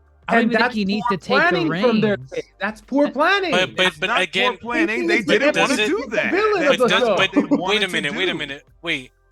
But Kingpin has always been unless you're directly talking about a Daredevil or Spider-Man project, and specifically in the comics or in a TV series, or Kingpin is not someone that people go after. Kingpin is someone that people are like, oh shoot. It's him. And then Kingpin is like, you're right, it's me. Time to throw you into a wall, and for the most part, it did it. But this, I think, and this can be the last part until we move forward, it did not answer the questions that we had. We wanted Daredevil and Kingpin back. And we got a hint of Daredevil in No Way Home. Right, I think, I think the Kingpin reveal happened a week before. Kingpin happened before Spider-Man. Yeah. But I think it happened like a week before. That's what I'm saying. Like the week before Spider-Man. Oh no, actually, no, it was the same week. It was you're right. It was days before each other. Wow. Yeah. So, and they planned that perfectly. The only issue is that we had questions, and the questions were, why was Kingpin doing this in this era, right? And for that, we needed more information on what happened during the blip. Now, granted, it's a lot. This is going to probably be answered in Daredevil, because there are hints that part of the blip period is going to be covered in Daredevil, specifically about Kingpin and why he was in this position in Hawkeye. But you can't start a story in the middle and then work your way back. It just causes a lot of confusion in the moment of when you're watching these series. But I also think we have to admit that Hawkeye, I think we have to look a little bit favorably. This might be Jeremy Renner's last Marvel outing or acting outing ever. Considering the accent. Yeah, he said he quit acting after that. Well, considering that too, it would be a perfect opportunity to just lean into that and build up Kate Bishop from here. Yeah. Like I really don't mind not seeing him in any strenuous action scenes anymore. Put him in a chair. That's totally fine. Mentor role. You can still shoot from a chair too. So don't ask too much of him. Don't ask too much. But I think Hawkeye number 9 is a fair placement. 4 shows, 4 movies, half and half. Just do it. Just do it. Rip the Multiverse. Band-Aid. Let's go. Do it. Let's do it. Multiverse. Damn right it is. Multiverse of Madness, but bam. Right now, let Number me 8. get cooking. Let me get cooking. All right. My boy Raimi. Here we go. Here we Number go. 19 should be the Marvel marketing team, because if this movie was titled Doctor Strange 2, we would all think that this is a good movie. Not really. Not no. I mean, Not Maybe really. maybe me slightly personally, better. no. Like I Maybe the slightly faults- better, but not. But I admit it does have its problems. the multiverse aspect of it is one of its faults when it comes to like, oh man, I was expecting A, B, and C. But there are other aspects of this film when you remove the multiverse element that I'm still having problems with. Like one of them, what? of course, is the plot. mom front and center of the poster, Scarlet Witch. I did not like what they did with her character. I don't like her as a in that film. villain. And again, this is apparently this is due to COVID. This is how much like it affected, because in WandaVision, Doctor Strange was, you know how they had like little commercials near the The end of WandaVision? finale, right? Yeah. The finale of WandaVision was affected by COVID. Yes, Yes, correct. and it was supposed to have Doctor Strange more intrinsically tied and a better explanation of the Darkhold. And then it was gonna go lead into the multiverse. It was supposed to like leave off where Doctor Strange like kind of like asked Wanda like, "Oh, what about the Darkhold?" And Wanda's like, "I have no idea what you're talking about, right?" And then we see her with the Darkhold and having an effect on her. That was supposed to happen, and then multiverse and going into Multiverse of Madness, we was already going to expect that there was going to be a clash. If that happened, it would have been I would have been sold. I think this movie is a well shot movie. It has it does a lot of fun things with Doctor Strange. Like I understand that some people like are really get really offended by this movie because of how they treat like Wanda's character, but a lot of the people behind the scenes, including what's her name? America. Olsen? Yeah, The actress? Elizabeth Olsen. Elizabeth Olsen. Oh, They wanted Wanda to go crazy like she does multiple times in the comics. So it's a competently made film. Doctor Strange just doesn't do like, oh, look at the circles. If you notice when he's using magic throughout the entire film, it's unique. It's always unique. It's It is always unique. done. Yeah, it's Like always that- doing something interesting. That thing at the end with the music notes. Yeah. Yes, it was thought that great. was a fun that part, scene. like that part with the music notes, I freaking love that part. That's actually Yeah. one of my favorite scenes. And one of I- my favorite scenes also is he can destroy you with just one whisper from his mouth. One mouth. Everything So- that comes after that is No, absolutely like the thing is amazing. that I think like Multiverse of Madness, my biggest gripe one, like when it comes to Wanda's character, I see what like I hear what you're saying. It's like that, you know, other things, extraneous factors came in, affected that link between the series and the movie that would have made it a lot more cohesive and would have been like, okay, now I understand like why Wanda's going like this. I got a critique with what we got. But what we got is what we got, like going with what Dr. Jace is saying. And Yeah. if WandaVision happened like the way it happened, they should have adjusted, honestly. And if they it was such a factor. they Right. should have adjusted In a little bit, or maybe like, I don't know, make the runtime a little bit more and actually add like a flashback or something. there were reshoots of this movie as well. So and there were reshoots. So that it's like pushed it they back. had time to adjust. They didn't. And this is what we got. My other little thing with Multiverse of Madness is not America Chavez's character, but the actors know like the character. Like the plot of the movie is that they're just running away from Wanda. That is the entirety of the movie. The entirety of the movie is them running away from Wanda. Classic monster movie. She's a And- monster. I mean, they have some really cool shots. Like I like that. So like bit the with, shots are great. Like the cinematography in that movie, I the- love it. They, I they had had those- The eye when what do you call it? not the third eye thing.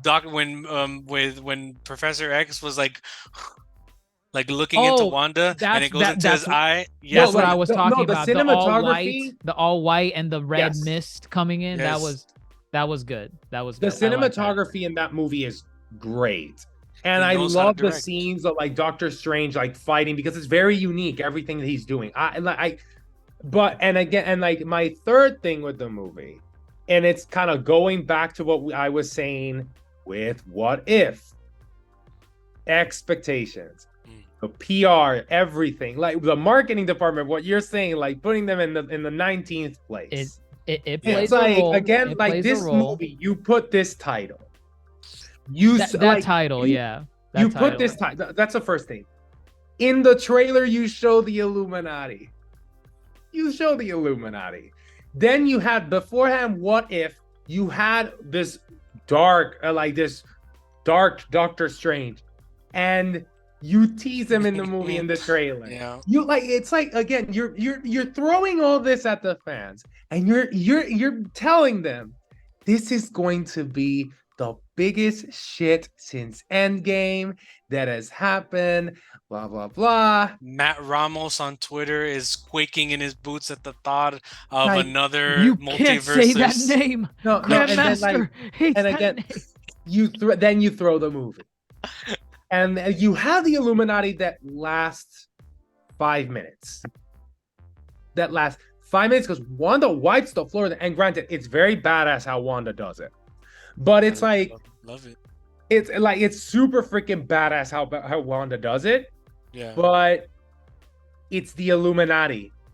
You just presented the Illuminati for them to die. Yes. Okay, Love like that. no. Yes. Yes. And then Yes. it's like, oh, Dark Doctor Strange. So what if it's no? What if has nothing to do with this? Like the only thing that what if that was in the movie that wasn't what if is Captain Carter. Mm. And Captain Carter was in here, yeah. and so when you really come to look at it, it's like you just played with the fans. You played with the fans. You threw a late April Fool's joke at them, and said like, remember all those things that we kind of hinted and promised at you that this was gonna be the shit? Not really. Here you go. Grandmaster, you look extremely agitated. I'm You're not- I'm not- sweating. I You're am not- sweating. It's I am just not like- agitated. I'm It's a- sweating. What are because you I'm not a livid Bloodborne. about? It What are has its you livid problems, about? But it's I'm what made waiting. it this entire time. The marketing department at Marvel, they honestly had brain farts throughout this entire phase, and they were just Dr. like- Mondo, you're giving Grandmaster. Like I see the veins pulsating on his skull. There are Like, no Grandmaster, veins. Grandmaster, what do you they were want just to like say? troll, like they were. What do Dr. you- Mondo's what do not you- done. Let him finish. They were trolling us. Honestly, were the Marvel marketing department has been trolling us for the later part of 3 years. Now, what are you livid about? What are you livid Are you about? done? I am done. If you didn't enjoy the film, you didn't enjoy it. But I did not come into this film thinking what if is going to play a central Well, role no- here. Oh, No, okay. but I'm not saying. Go, I'm not go saying- ahead. Go Hold ahead. on, hold on, Wait. Dr. Mondo. Oh, Hold let on. him finish. Hold on. Let him finish. No, you started. You Let- started. let- Finish let- your I'm thought. not saying I Finish didn't your enjoy it. I thought. said like it's a movie that has really good stuff in it. There's a lot of things I like about this movie, but there's some big stuff that are just like whoa, like they're like red flags in the movie. And that's why, like, I'm not saying I hate it because no, like, I left the movie there. I told Nino I enjoyed the movie. Like, but there are things that I can't overlook of the movie, and I'm being objective. I'm critiquing, as you say. Oh, that's the big word. That's the big word here. Grandmaster, is that something you're capable of with the MCU? I am critiquing this film. I don't praise Multiverse of Madness, but I'm not going to sit here and say I was duped by the marketing team. I'm not going to say that. And again, because I've been doing it with all of Phase 4 projects, I don't set expectations and I keep my bar very low. And I just look at what the movie gives me, because we can go back and forth and say, what if had set this up and they didn't use it? We could say WandaVision had set this up and they didn't use it. I do not care at that point. This film is just not as, there are a lot of fun things I have with this film. However, just overall, it's just not that great. And I'm gonna keep it plain and simple. I'm gonna keep it plain and simple. Plain and simple. Simple and clean. Is that Oh, not to mention that what do you call it? The third eye? Oh no! Wait! Third Eye What's was that thing? No, the You're gonna post stop talking end about credit Third Eye. scene. Oh, Setting up the next movie Very ruins weird. everything that Sam Raimi was trying to do with the ending.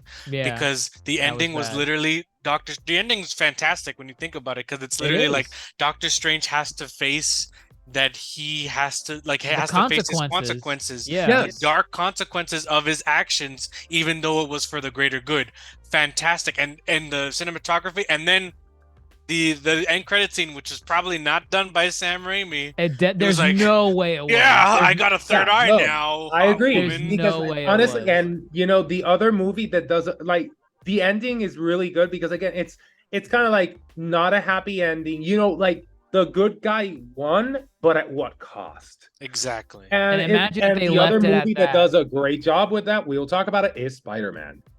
Does a great job of that. Right. Exactly. Right. I think there's agree. good elements. I'm glad they brought Sam Raimi onto Multiverse of Madness. Couple agree. misfires here and there, but if it has to be in the top 10, fine.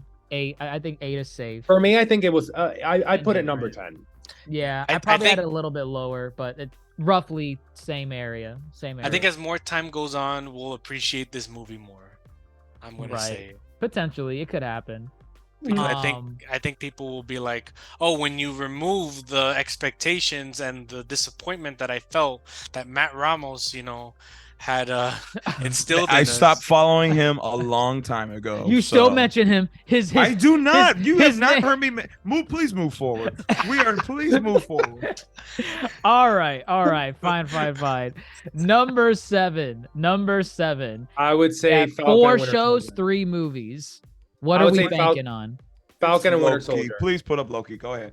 Please put up Loki. Jesus. No. Loki out of the way. Oh man, this one actually, I probably would put Loki at the No. as a whole. If we're judging it by a whole, Bruh. I probably would put Loki, but it is Falcon Soldier Boy, man, Knew it. right here, number 7. Falcon and Winter Soldier. All right, I'm gonna go quick. This show had a lot great going for it.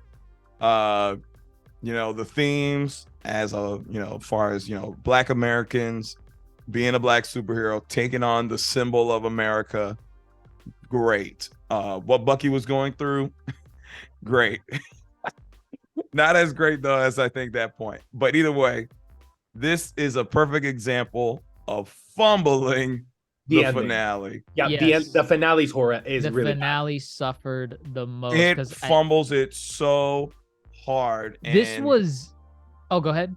Oh well, just it had everything going for it. The Yeah. rising action to the climactic moment of them taking back the shield from Oh John my God, Walker. the scene with the Well, when he- that's the end of episode 4, right? Right. Perfect ending, because usually it's the Marvel thing where the 4th episode is the best episode, and then literally the opening sequence of episode 5 is the 2v1 where they have to snap that man's arm to get the shield off of it.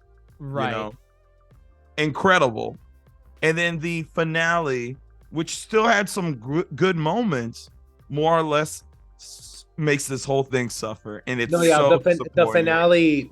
finale really fumbles it because I do agree with you. I really was enjoying the show.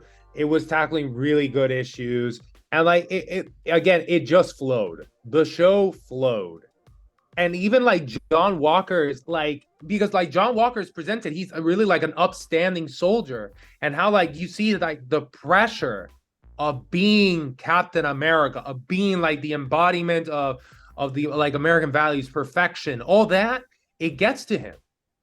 It get and it's believable. That's it.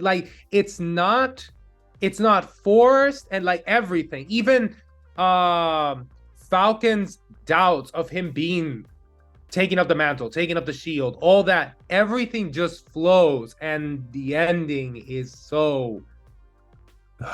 This project is what set the standard for disappointing series finales for Marvel. Because before this, all we had was WandaVision, and we already talked about WandaVision very, very briefly, where we just said the ending was, kind of botched a little bit because of, COVID and stuff like that. But that wasn't the expectation yet. We just thought, oh, WandaVision botched its ending. Okay, that was just a one-time thing. Falcon and Soldier Boy, man, did the same exact thing where now it's like, okay, now they did it twice, and now that's becoming the norm, where it's like, okay, they botched the ending. Good God, what's gonna happen when we get to Loki, when we get to Moon Knight, when we get to some of these other series? And in a lot of ways, the ending is just what's the weakest element in a lot of these series, and whether it's just rush production or I think it's like, so is there and this is like me really asking, is there a reason how many episodes did Falcon and Winter Soldier had? 6. All the shows are 6 outside of WandaVision, She-Hulk, and She-Hulk. Those are 9 episodes. right? Okay, so and What If? And What If? What If it's also 9? Yes. So I think, is there a reason why they just go with 6 episodes? Because there's so many of these series that the big problem is that the runtime is so short. They have so few episodes to actually get the story, to a good climax and end it appropriately. Because Falcon and Winter Soldier was a COVID interrupted. Yes. Okay, I that one I can understand. Right. But the finale literally was put on hold due to COVID. COVID. I didn't know that. I honestly didn't know that. Oh wait, it was? Yeah. This Like is one of the ones. like we waited an extra week to see it, or No. We didn't wait an extra week in production. Filming was put on hold. in production. Okay, got This it. show was supposed to debut in 2020. Right. Wait, Yeah. before WandaVision? All the shows, everything was pushed back to 2020. Before WandaVision. So I know- this was supposed to be one of the first ones. Yeah. I know I think this technically- was supposed to be Black Widow, Then this. Yeah. Okay, got it. Okay. Yeah, Yeah, but yeah.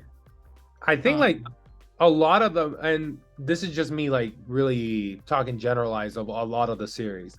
A lot of the series really, they suffer from having short run times and very few episodes, and that's why everything feels rushed at the end.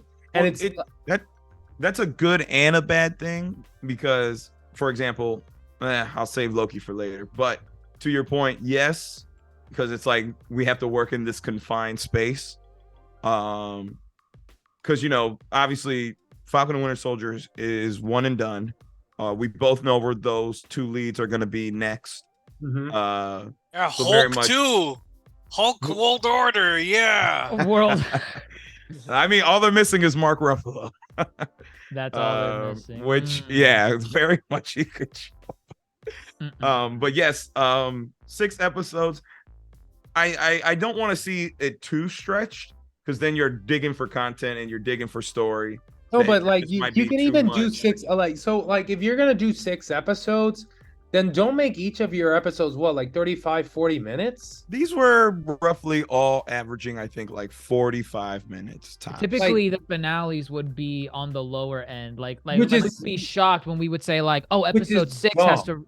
Yeah, we would say episode 6 has to wrap up A, B, C, and D plot lines, and then we would And see it's the shortest runtime. episode. It's the shortest episode. It's like 40 It just doesn't make minutes. sense. Well, And this it's one like- didn't have so much that they needed to wrap up. It was just not wrapped up didn't. nicely. No, I know. No, I'm not talking. This is not me talking specifically about.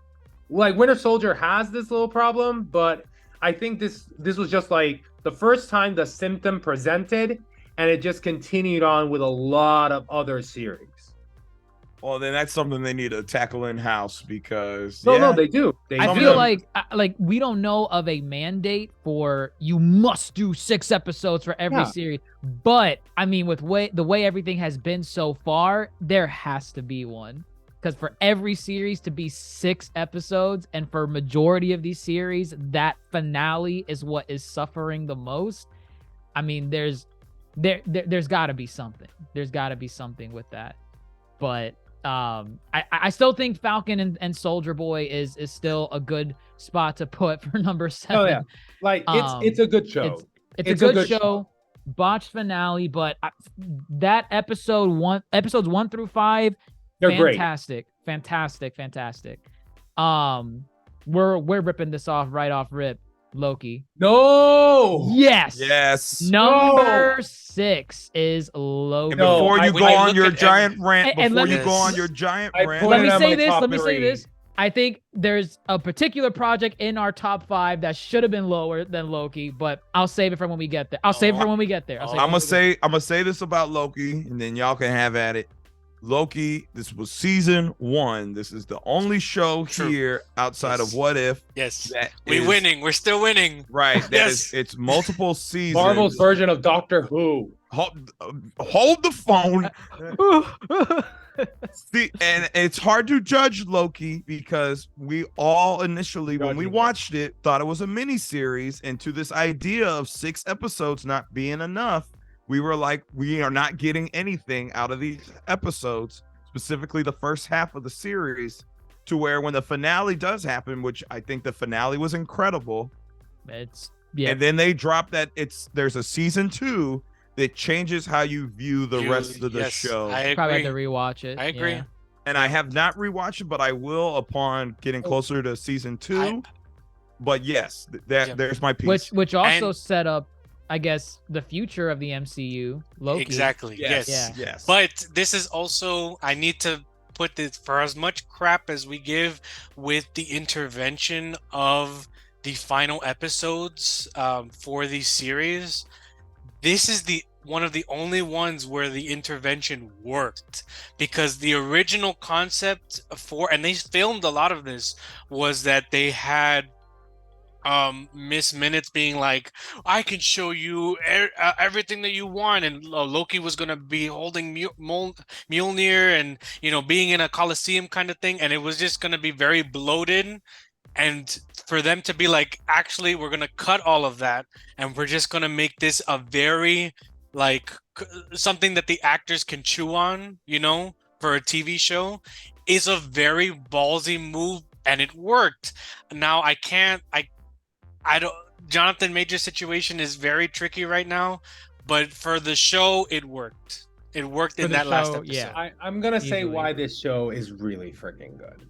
So you got 3 minutes. Yeah, 3. Let's keep it at 2. Okay, no, let's keep it at 1. So 1 minute. You have 1 minute. 60 seconds. So you're taking the Loki from Avengers, first Avengers, literally the most selfish freaking in the universe. And you see throughout the entire show how he grows as a character and becomes the hero of the story. Not only that, I love time travel and all that kind of stuff. This is Marvel's version of Doctor Who. I've said it so many times. The way they try to tackle things, it's very Doctor Who-ish. And 3, the finale. The finale, it is the most impactful out of all the finales, out of all the movies and series in Phase 4. It sets the precedent for the entire Marvel Cinematic Universe from now to wherever they want to take it. It gave birth to the multiverse. It's a great character study. It's very imaginative, inventive, great acting, great moments, and it's fun as hell. That's why for me, Loki was in my top 3. And again, this is why there's a particular project here. We only have 5 left.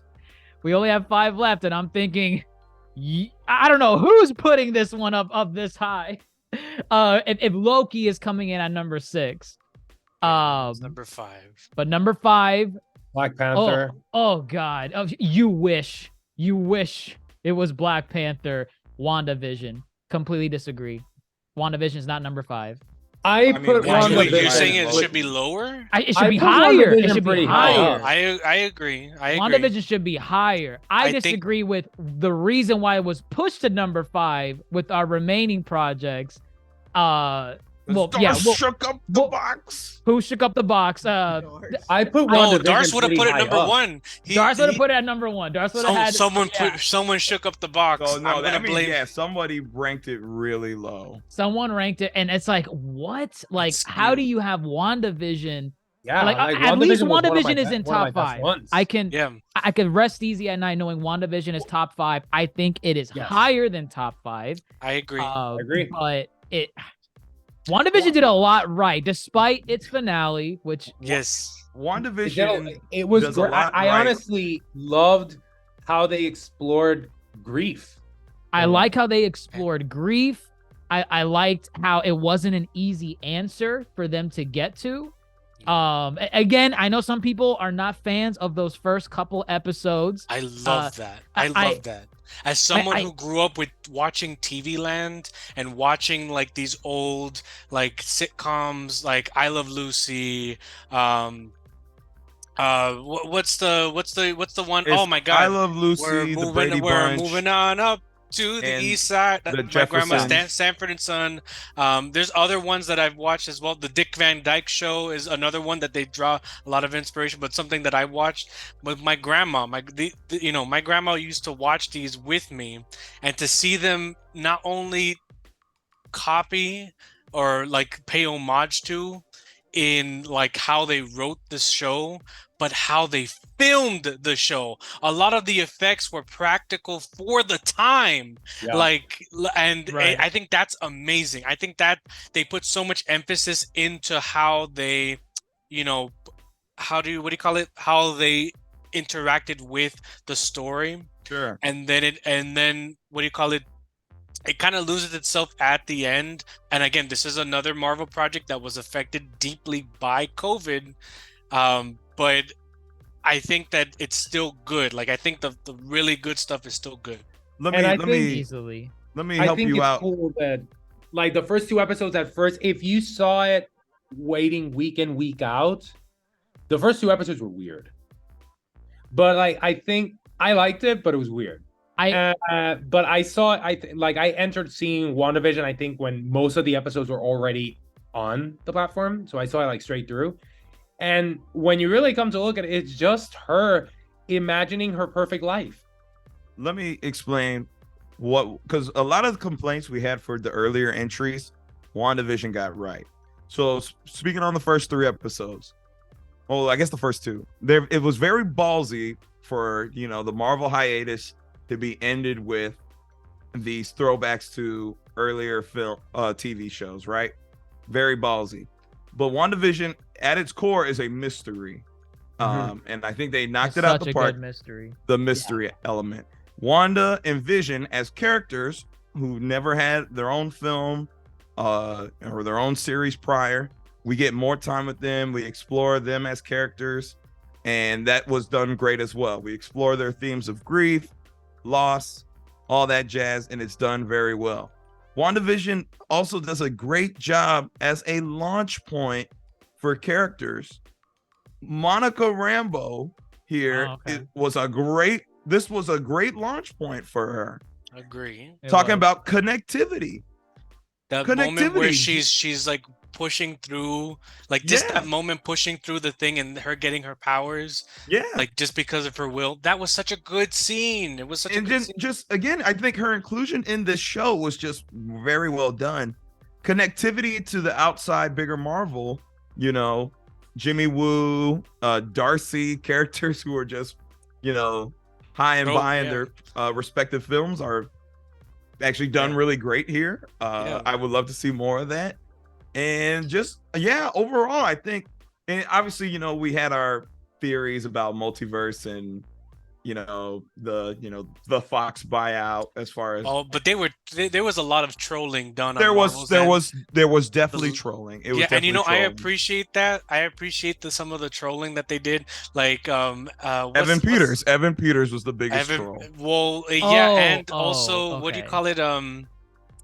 What's that guy's name? Anthony Mackie? No. What's that guy's name who plays Vision? Oh, Paul Bettany. Paul Bettany. Bettany. His Paul interview Bettany. where he's like, I have this great fight scene, and I've been wanting to work across this person in the finale for such the longest time, and he was talking about himself. Talking about himself. That was funny. That was yeah, good. it's and I think this suffered from because everyone was like, oh, they're doing House of M. We thought I thought I was like the ending. They're gonna give us mutants. They're gonna do it, and then they didn't give us mutants. And then Well, they this even starts a alluded cycle. to an idea of mutants too. Yes. The Wanda flashback, which was also really good. It's funny because this show also was the start of a lot of these Marvel theories being wrong. Like I remember early on, everyone was like, "It's Mephisto. Mephisto's doing this. He's the one behind the scene. Look at that imagery right there."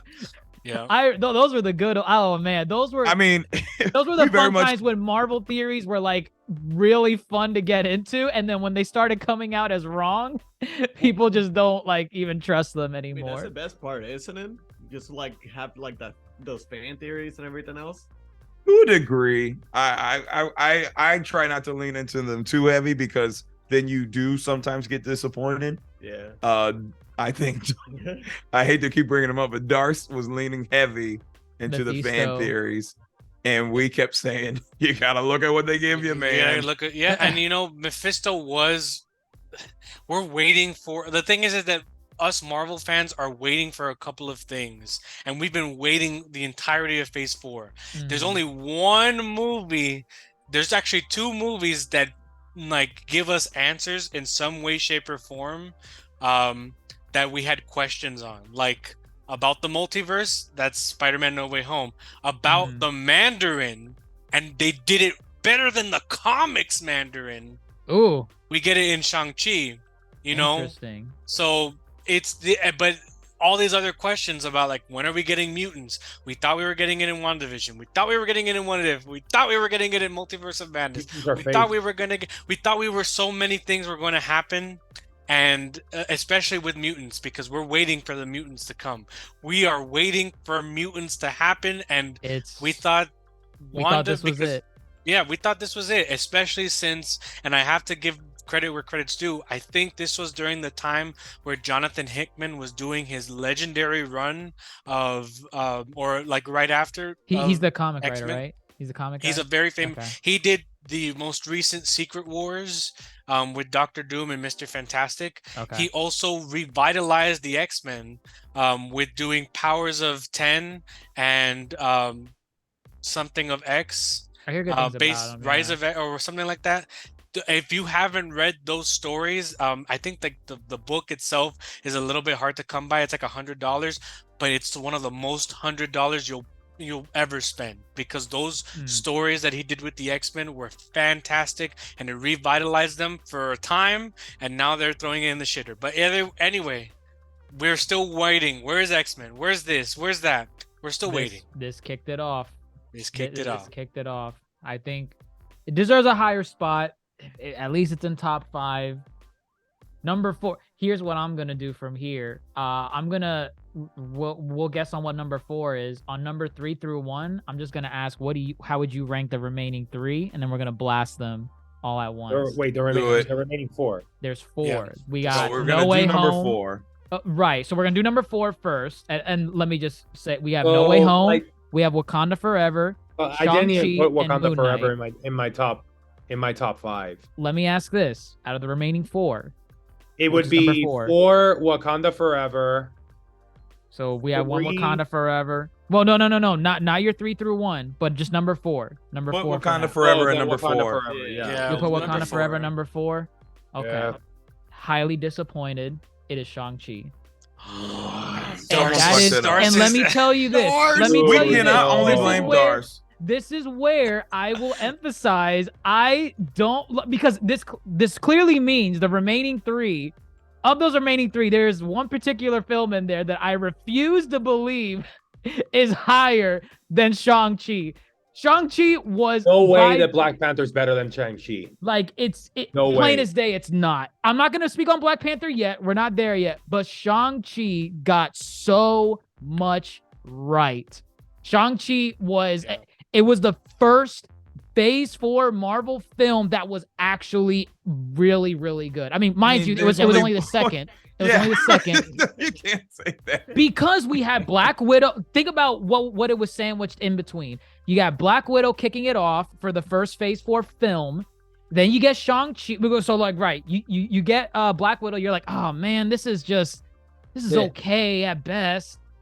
So you're thinking going into Shang-Chi, oh man, Phase 4, we got kicked off with Black Widow. Shang-Chi is probably going to be the same. Shang-Chi was amazing. Shang-Chi was amazing. Plain and simple. Beginning to end, it was fantastic. So then, after that, you're like, all right, okay, we're good with Shang-Chi. What's next? What's next coming up? Eternals. Oh, right. Eternals was next. Yeah. And we talked on divisive. Eternals enough. It's very divisive.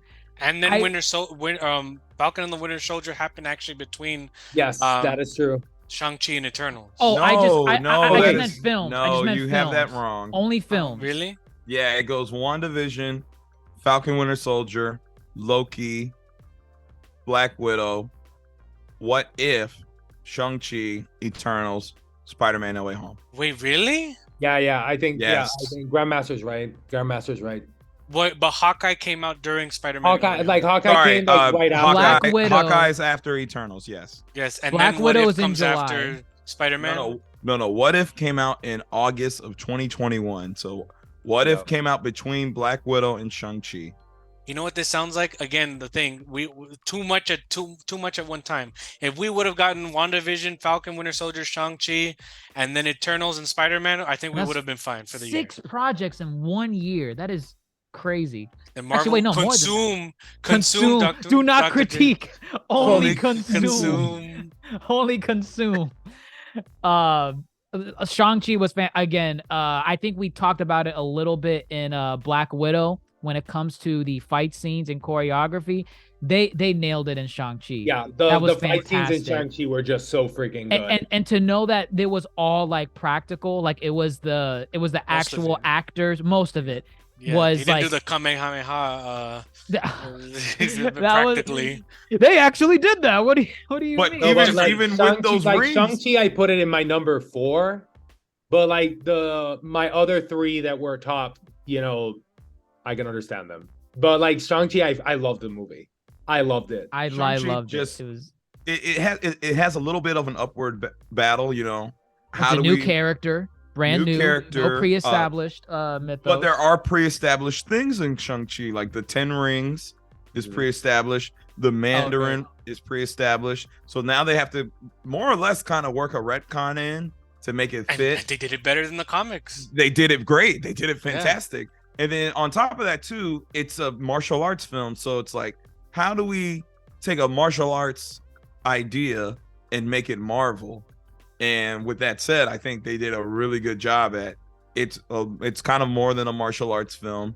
I think the choreo with the 10 rings is very well done. So And good. there's a lot of homage to classic wushu type films that I think they nail on the head as far as that beginning, that intro. right with the parents. Yeah, that was Yes. great. That was great. This still has consequences because the sister is still running around in the MCU, running the 10 rings now. She's running around. Shang-Chi's 10 rings are beaconing to something out there in the multiverse. So there's still things. This is how you do Marvel well. You tell its own well thought out, competent story, and then there are just little elements in there that tie in to the greater MCU. I agree. Keep in mind the director, Destin, I think his name is. He is to helm Kang Dynasty or Secret Wars, one of them. Is it Secret Wars? He's supposed to direct one of the two. I can't remember which Okay. one. So that's a credit to. I think kind it's Kang Dynasty. I think that's what it was. I think that's a great credit. They're like, damn, It's a man, great you did credit. the thing. Yeah. Usually it's Angela when Bassett, you did the thing. Angela Bassett, she did the thing. Goodness. But right here, let's coming in Yeah, hot. Oh, Uh, we've said his name too many times. We said his name. We spoke it into. We spoke He it shall into appear. existence just in time for the top 3. Oh, Just in goodness. time. So So is he there? Hello, are you there? Dars. Dars. I heard that you guys were talking some crap about me, so I have said that you have you took the vote box and you shook it up. What And box? Because The Dars, vote. look, I WandaVision don't is touch number box. Give him the 5. quick rundown. Give him the quick rundown. All right, what all we right. got. Before we get into our top 3, starting All from right. 18, which is the lowest, we have Guardians Holiday Special. 17 is She-Hulk. 16 is Miss Marvel. 15 is I Am Groot. 14 Eternals. 13 What If. 12 Black Widow. 11 Thor: Love and Thunder. 10 Werewolf by Midnight. Wow. 9 Hawkeye, yeah, rather low. 8 Multiverse of Madness. 7 Falcon and Soldier Boy Man. 6 Loki. 5 WandaVision. 4 Wow. Shang-Chi. I'm- I don't know I'm how shooked by WandaVision's this. that low. I don't know What is how the most Loki's that egregious low. standout thing to you right now? Was Right it Werewolf by now- Midnight? Werewolf by Midnight, WandaVision, and then Multiverse of Madness being so high up. Oh, you would put it lower. Oh no. I mean, Interesting. I personally would have. I know Antonio loved it, but Mm, mm. I think no, I don't know about that. He's very Wait, adamant. Oh no, he was obsessed with it. What do you mean? I enjoyed it, but we went into discussion about Well, it. here we have the top 3, the remaining top 3.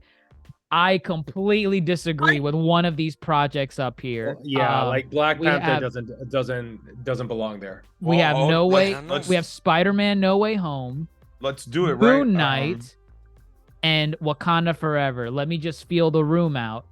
How would you rank the? I know some of us don't even agree with some of these up here. Most Correct. likely, we're probably divided on Wakanda Forever and Moon Knight. Maybe some No Way Home. But with these remaining top 3 that we have, what would you say is number 3, 2, 1? All right, listen. Just everybody say your ranking. Don't say it. explain it. You don't have to Don't explain explain it. it. Okay. Right off rip. Of these Go. three. Of these these three. three, These yes. three. What, like starting from the bottom up. Start it's from the like bottom up. Bottom up. Everyone Wakanda gets a Forever, turn. Moon Knight, Yes. Spider-Man. Wait. Go again. What? Wakanda Forever, Moon Knight, Spider-Man. Okay. Okay. Okay, Fair Dr. enough. Jace, you go. If I have to put Wakanda Forever in this, yes, I would put it in the same. Actually, you know what? No. Wakanda Forever. No, yeah. Wakanda Forever, Moon Knight, No Way Home. Yeah. All right. I'm in the same boat as well. Wakanda Forever, Moon Knight, and Spider-Man. Wakanda Forever, Spider-Man, Moon Knight. Oh. Interesting. I would probably do Moon Knight, Wakanda Forever, Spider-Man. I agree with Dars. Moon Knight. Yay, we I agree on agree. something. Woo! Yay! After I've Mhm. summoned you. What were the Podcast. actual results? These were the actual results. Coming in at number 3 is No Way Home. Oh. What? It's Wakanda Forever. It's Wakanda Oh, Forever. you're Oh, good. I was gonna say It's screw you. Wakanda Forever. I was gonna blacklist this list. Wakanda Forever is number 3. Moon Knight is number 2.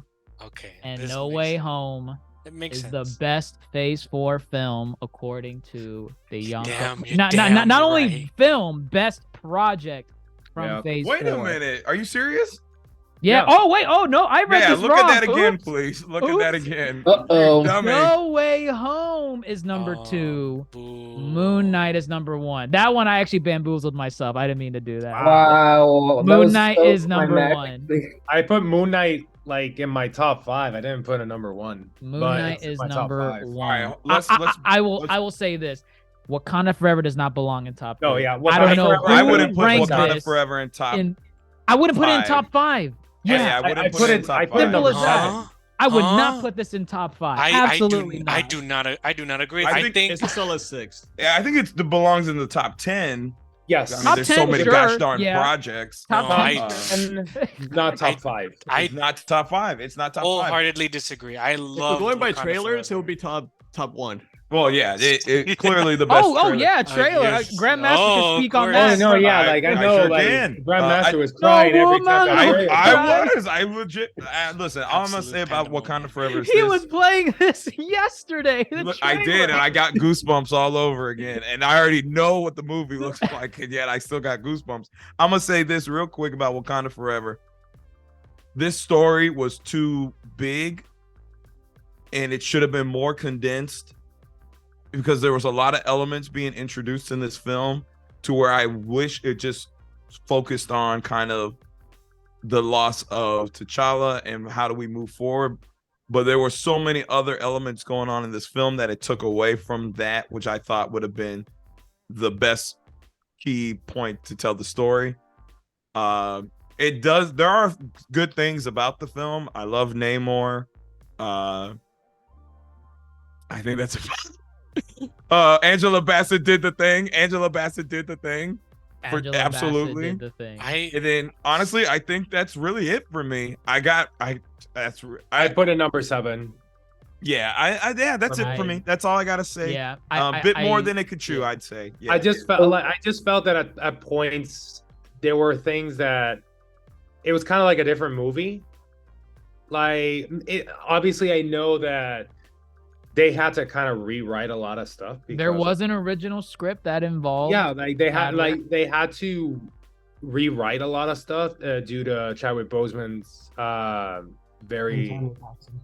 his passing. Rest in peace. But yeah, it was a pretty coherent movie. I give them that. So I'm not like super critical on that because they did a good job. But otherwise, yeah, like there were some things that were kind of like disjointed in the movie. Angela Bassett was fantastic. And then they killed her. I think that's the part. Namor was one of my favorite things of the movie. And Shuri, that's her. That's yeah. Yeah, sure. I honestly didn't was like indifferent to sure. I didn't like her.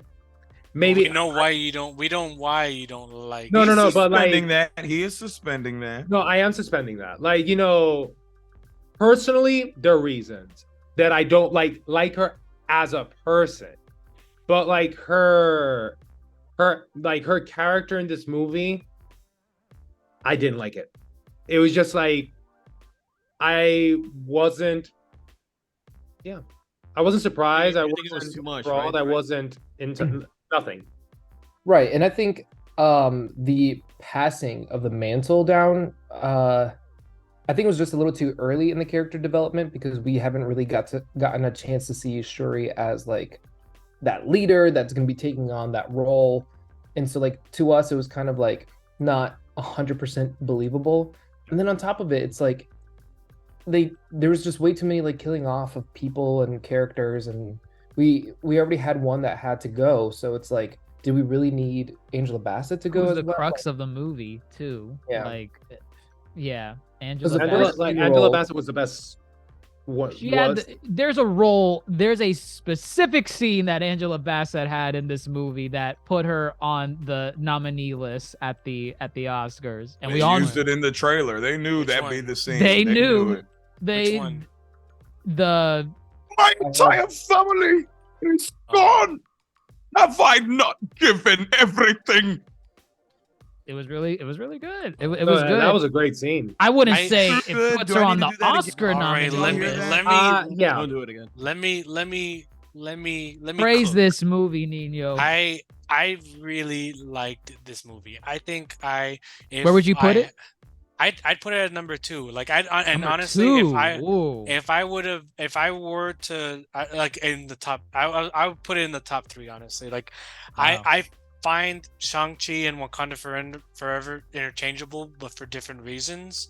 I feel like Shang-Chi is a very enjoyable movie, but I feel like Wakanda Forever is a very contemplative movie, and it's also a movie that cares about its women characters.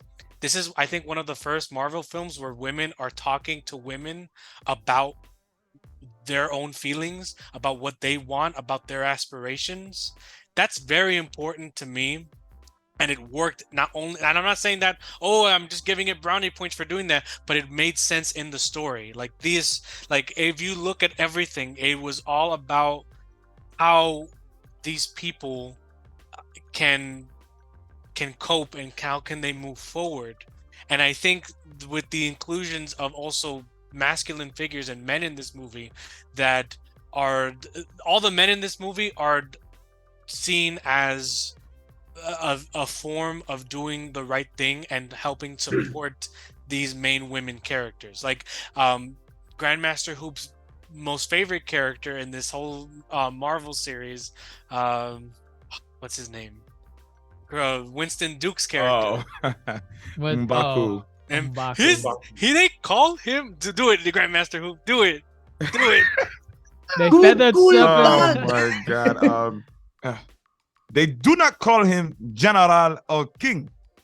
They call him Kukul Khan, the feathered serpent god.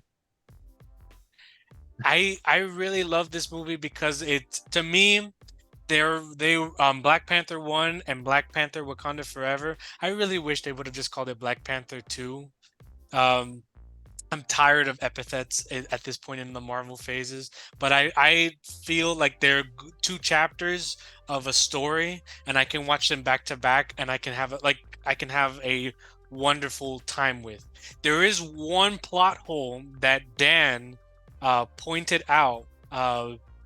Dan says, because Dan has a degree in sustainable agriculture, that there could have been a way to save the herb with science, and the way that the herb was not like manufactured was unfortunately like made for the movie. Like even if the things get burned, if the roots still stay, you could still propagate the plant.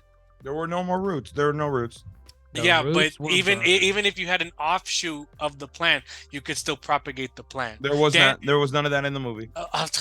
Dan said you had to go through a lot of hoops to get to where Shuri got to A lot of at the hoops. beginning at the beginning of the movie with plants in order to get to where Shuri had to get to, and there could have been anything. But Shuri had a burnt part of the plant. Doesn't matter. You could have Dan It's could a explain it. magical like, plan. honestly, It's a magical like plan. it's not the first plot hole we see in the MCU. Even There's plenty of plot holes. Yeah. there's plenty of plot holes. Out of these three, if it has to be in the top three, it's number 3. I think these other two projects are superior. I think we spoke in our piece on Wakanda Forever.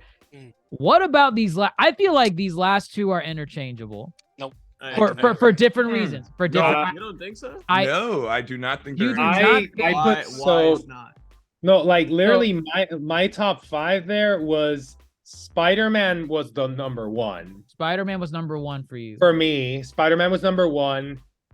I love Loki. I put Loki number 2, WandaVision number 3, Shang-Chi number 4, and Moon Knight number 5.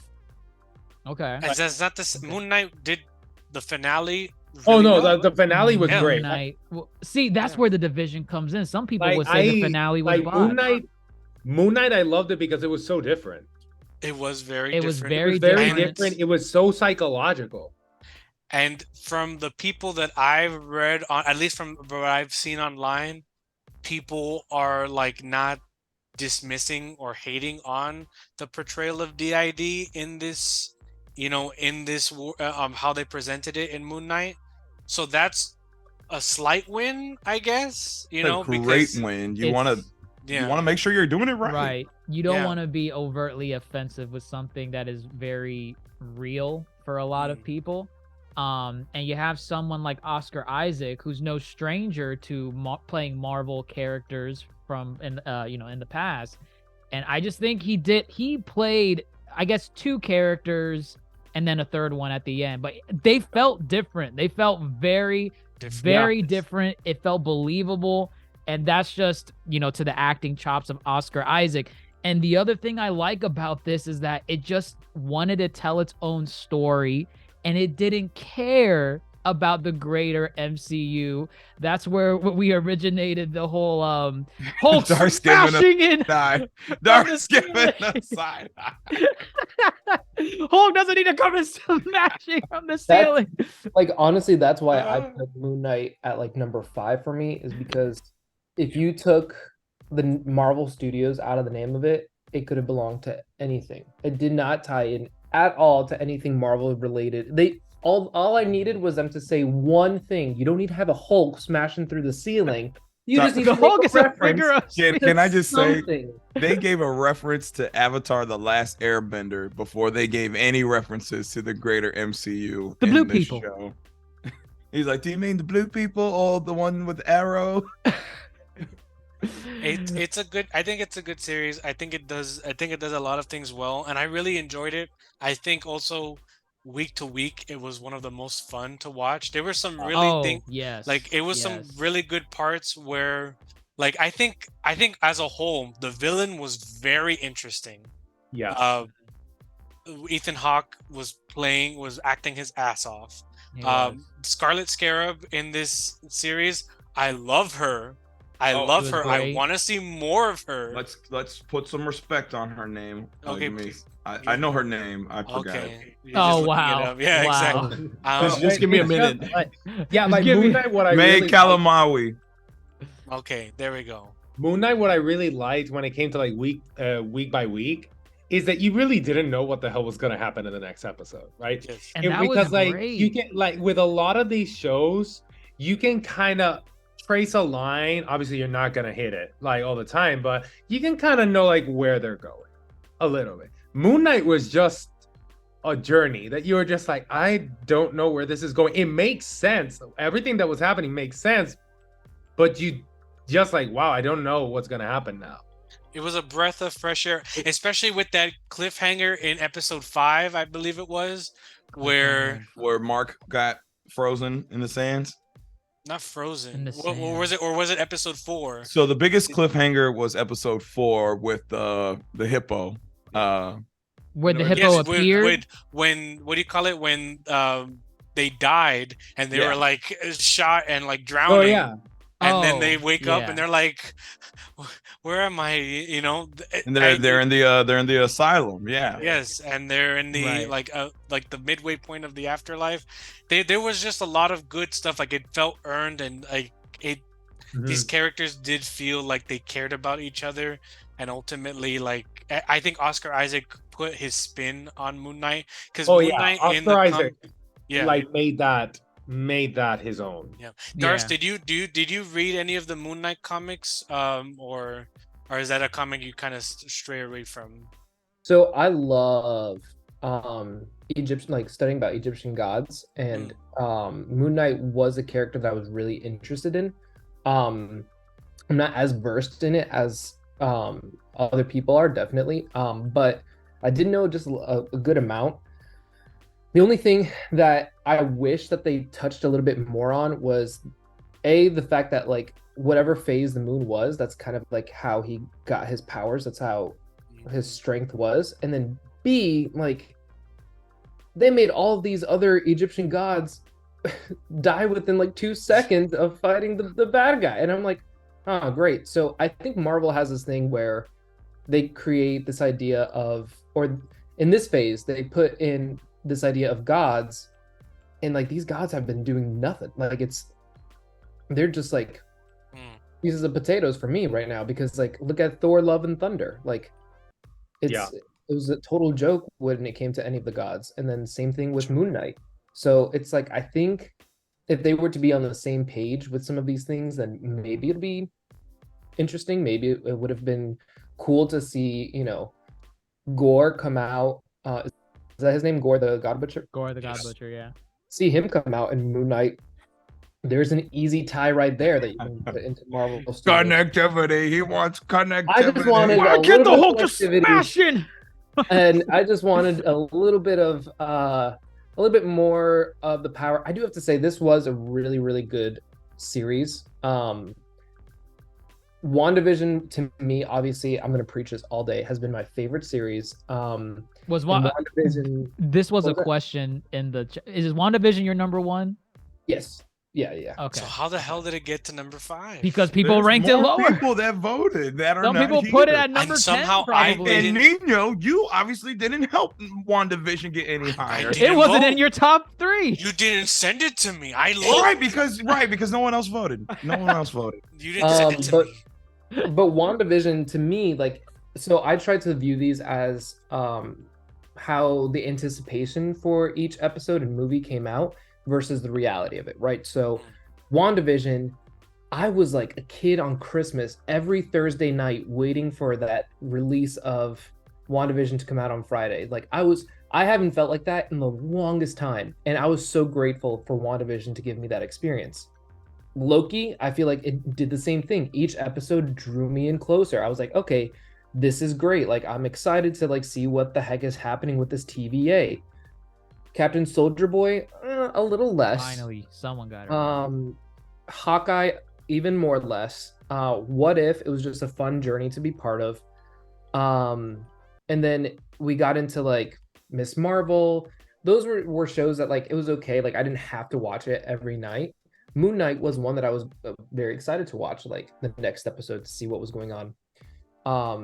And yeah, I just wanted that little oomph of Marvel connectivity. And the movies, the movie wise, Spider-Man was one of my top movies that I had on there.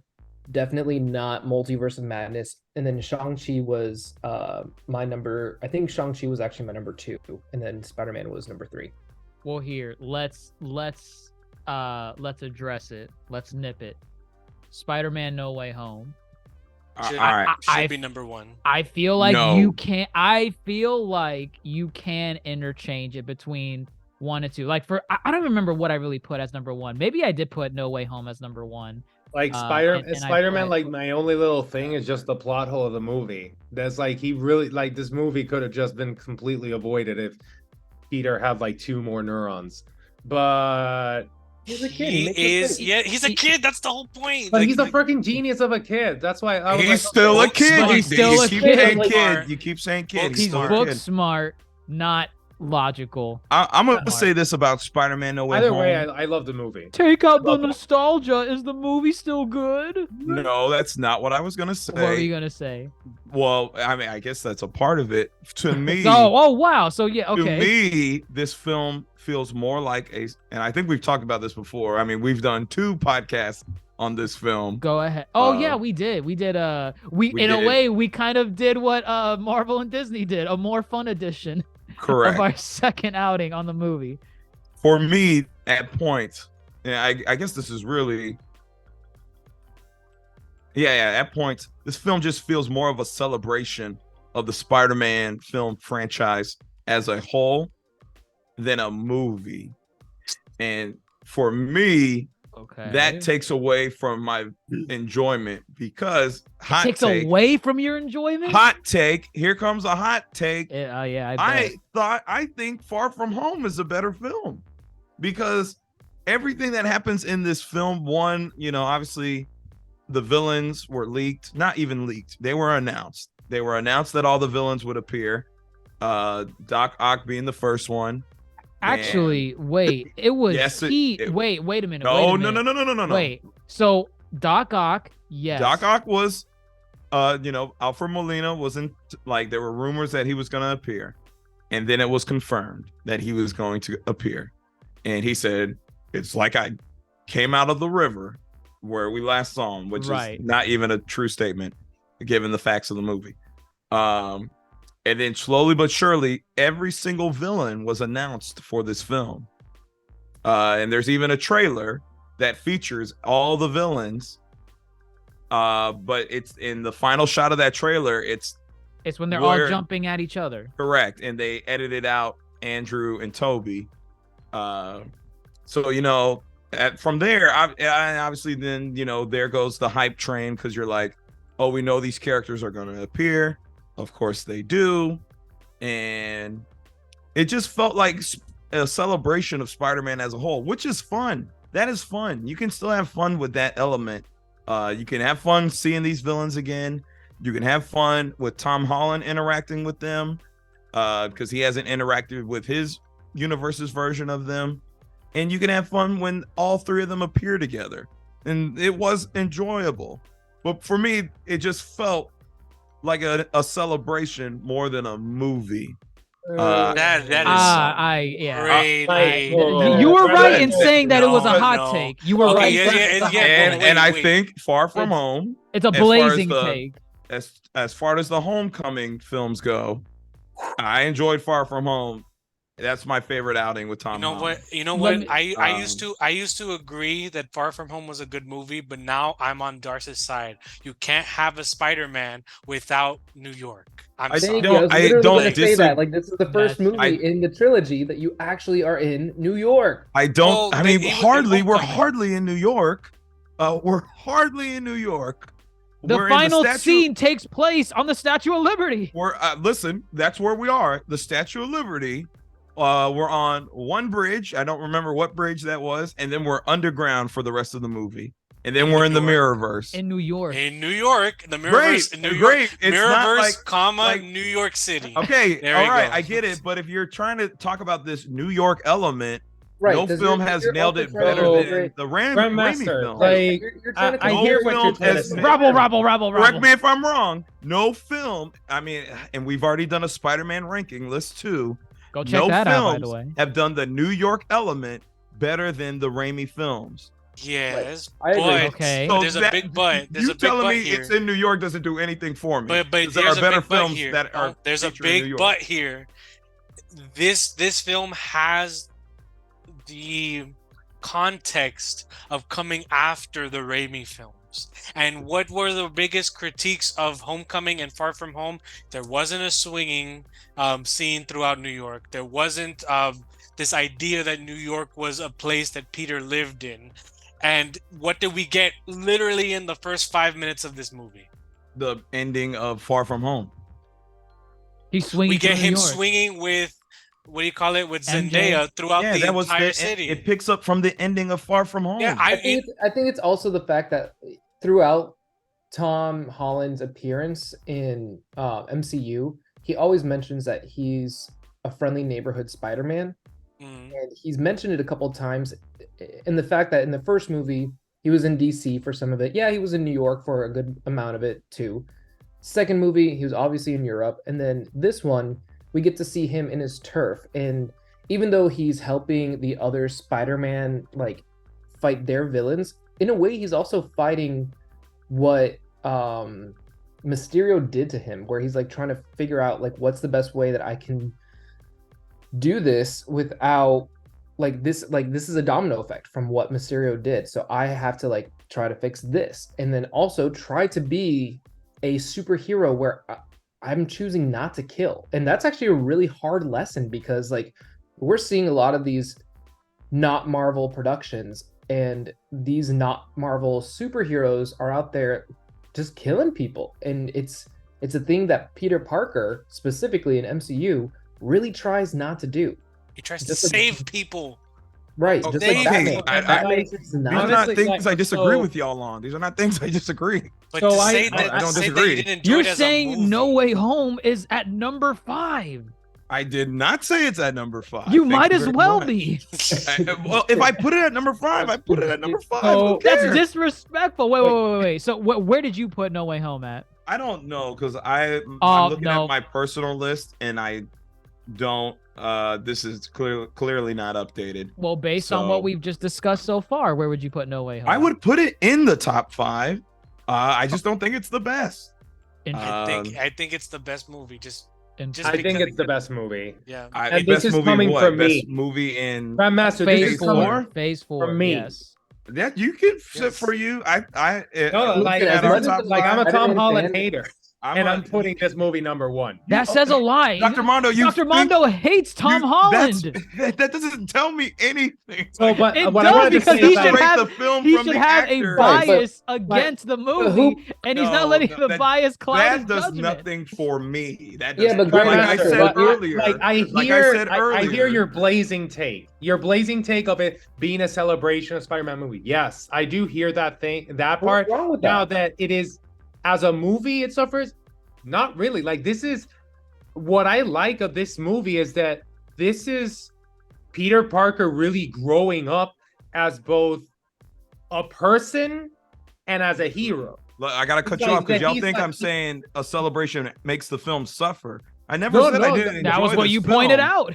I But didn't, but I didn't You say brought I it didn't up. enjoy this film. Rewind I the tape, said Dr. Jace. I said you could enjoy this as a celebration of Spider-Man film franchise, and that's what I said. Yeah. None of what I said I think makes the film suffer. It's No, still but, enjoyable. like, You I said it think- hampered your enjoyment. But I didn't say it your hampered my enjoyment. You're You putting did. words in That was my how mouth. you brought it No, up. I did not you did say s- it hampered my enjoyment. I said I would not rank it as high because I see it more as a celebration. But that's the thing. But, That's okay, what but I'm what's trying wrong to with it get being a at. It's like it is a celebration. I would prefer a movie like, say, Shang-Chi that's just a straight film. I think So, in again. other words, you would rank Here, Avengers, but if you want to ask me, Infinity War, and Endgame if like you wanna lower ask because those me are if celebrations of the you- MCU. if you You're want right. to ask me, I didn't see those as celebrations. I still thought those were. How would they not be? They're celebrating Endgame- all you- the Endgame Listen, why don't you Endgame ask is not a me what did celebration. you not like about the film? Why don't you ask that? So you're asking the wrong questions. That was the one thing you You brought can up. It ask was that it was a now, and I can celebration. tell you what I think doesn't work for this film. I can tell you that. I don't think it has to be asked. You should automatically come in and say why you don't think it I can deserves tell you the what praise doesn't that we're work getting. about And this just film. say it. I'm sure we already talked about it on our other podcast, but I'm gonna tell you right bullet now. points. I'm Bullet gonna tell you right points. now. Sandman not needed. Jamie Foxx not needed. Lizard. Excuse me. Not What? needed. Yes, they were not the greater elements of this film. The So you film think does the not film work would've- without Jamie Foxx? It does not. work Norman without Jamie Osborn, Doc Ock, Carrie, and the rest of them are just kind of there. I like Foxx. They Jamie, need but to be there. They They need. don't yes, need to need- be there. They They do. are there to celebrate. And you know what? the film And we do not franchise. need to watch Marvel. We do not need to consume, but yeah, we do. Listen, Do not those elements critique. didn't work. And if you Oh look my at the God. if you look at the Again- story, Doc Ock and clearly Norman Osborn serve the story more than they do. Yes. Yet this is a movie where the PR department got it right, and the hype they delivered The on expectations met So, what was like needed this in the is film. maybe when it came to all like the projects in this phase 4 There's a where they lot. have like a hype train going for, the only one that really delivered on the hype train of the trailers, and I would say even delivered more than the trailers, because you know Yes. they gave us they gave us Toby, they gave us Andrew Garfield, which we kind of knew were, but like they trolled us in the good way there. Yes. Andrew So- trolled us. This is a movie that delivered on the hype, that played to, again, like the fans, but at the same time was a really, really solid movie. Because it dealt with don't really good disagree. It dealt with really good themes, like Peter Parker growing up as this, like he's getting out A of high school, Spider-Man movie where college. Peter grows up. It's never been done before. No, but Just say it already. You would put it at number 10. Just no, say but it. the way, Just but say the it. way they did it, like the consequences that Peter suffers in this movie, they're bigger than in any other Spider-Man movie that's come before, and like on the screen. And this is a His movie friends about him. can't go to college. And, and- the ending. Oh my And god. wait a The minute. This is a ending. movie about dealing with consequences from the last movie. And they stick to and then, it. They stick to it. And then he still has to suffer consequences from Because those of a decision consequences. he makes to try to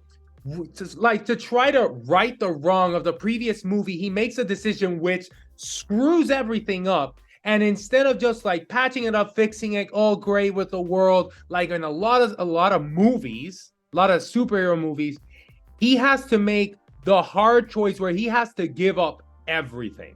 He has Peter to give, Parker has to give up everything. Just to say be you don't like Spider-Man, say it Spider-Man. ain't so. Just say you don't like Spider-Man. it's like It's You're okay. saying things that are in every Spider-Man story. The Just say- Avengers have to just- fight Thanos. That's never just happened say- before. Oh my The God, Avengers Peter have to Parker- team up. That's Like, never he happened lost before. a loved one to his direct actions.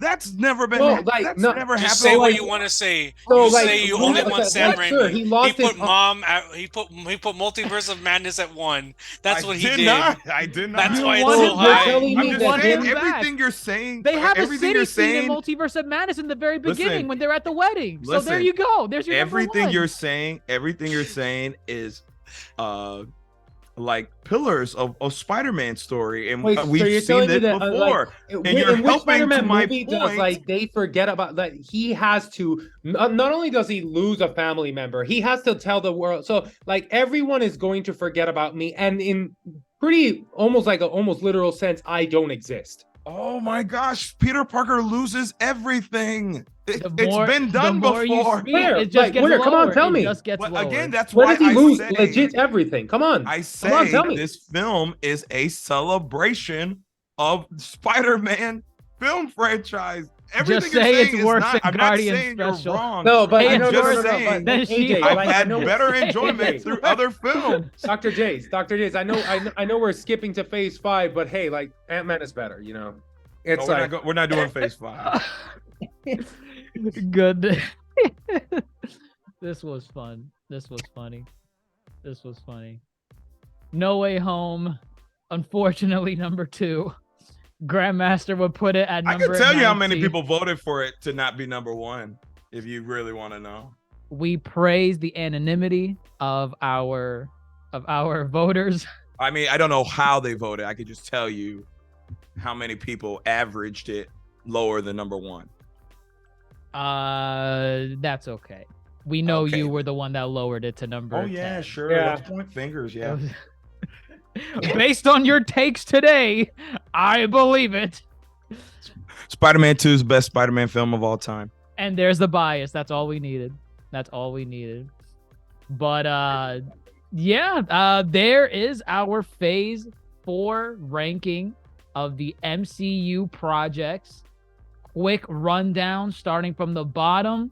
Number 18, we have Guardians of the Galaxy Christmas Special. 17, She-Hulk Attorney at Law. 16, Miss Marvel. 15, I Am Groot. 14, Eternals. 13, What If. 12, Black Widow. 11, Thor Love and Thunder. 10, Werewolf by Midnight. 9, Hawkeye. 8, Multiverse of Madness. 7, Falcon Soldier Boy. 6, Loki. 5, WandaVision, travesty. 4, Shang-Chi.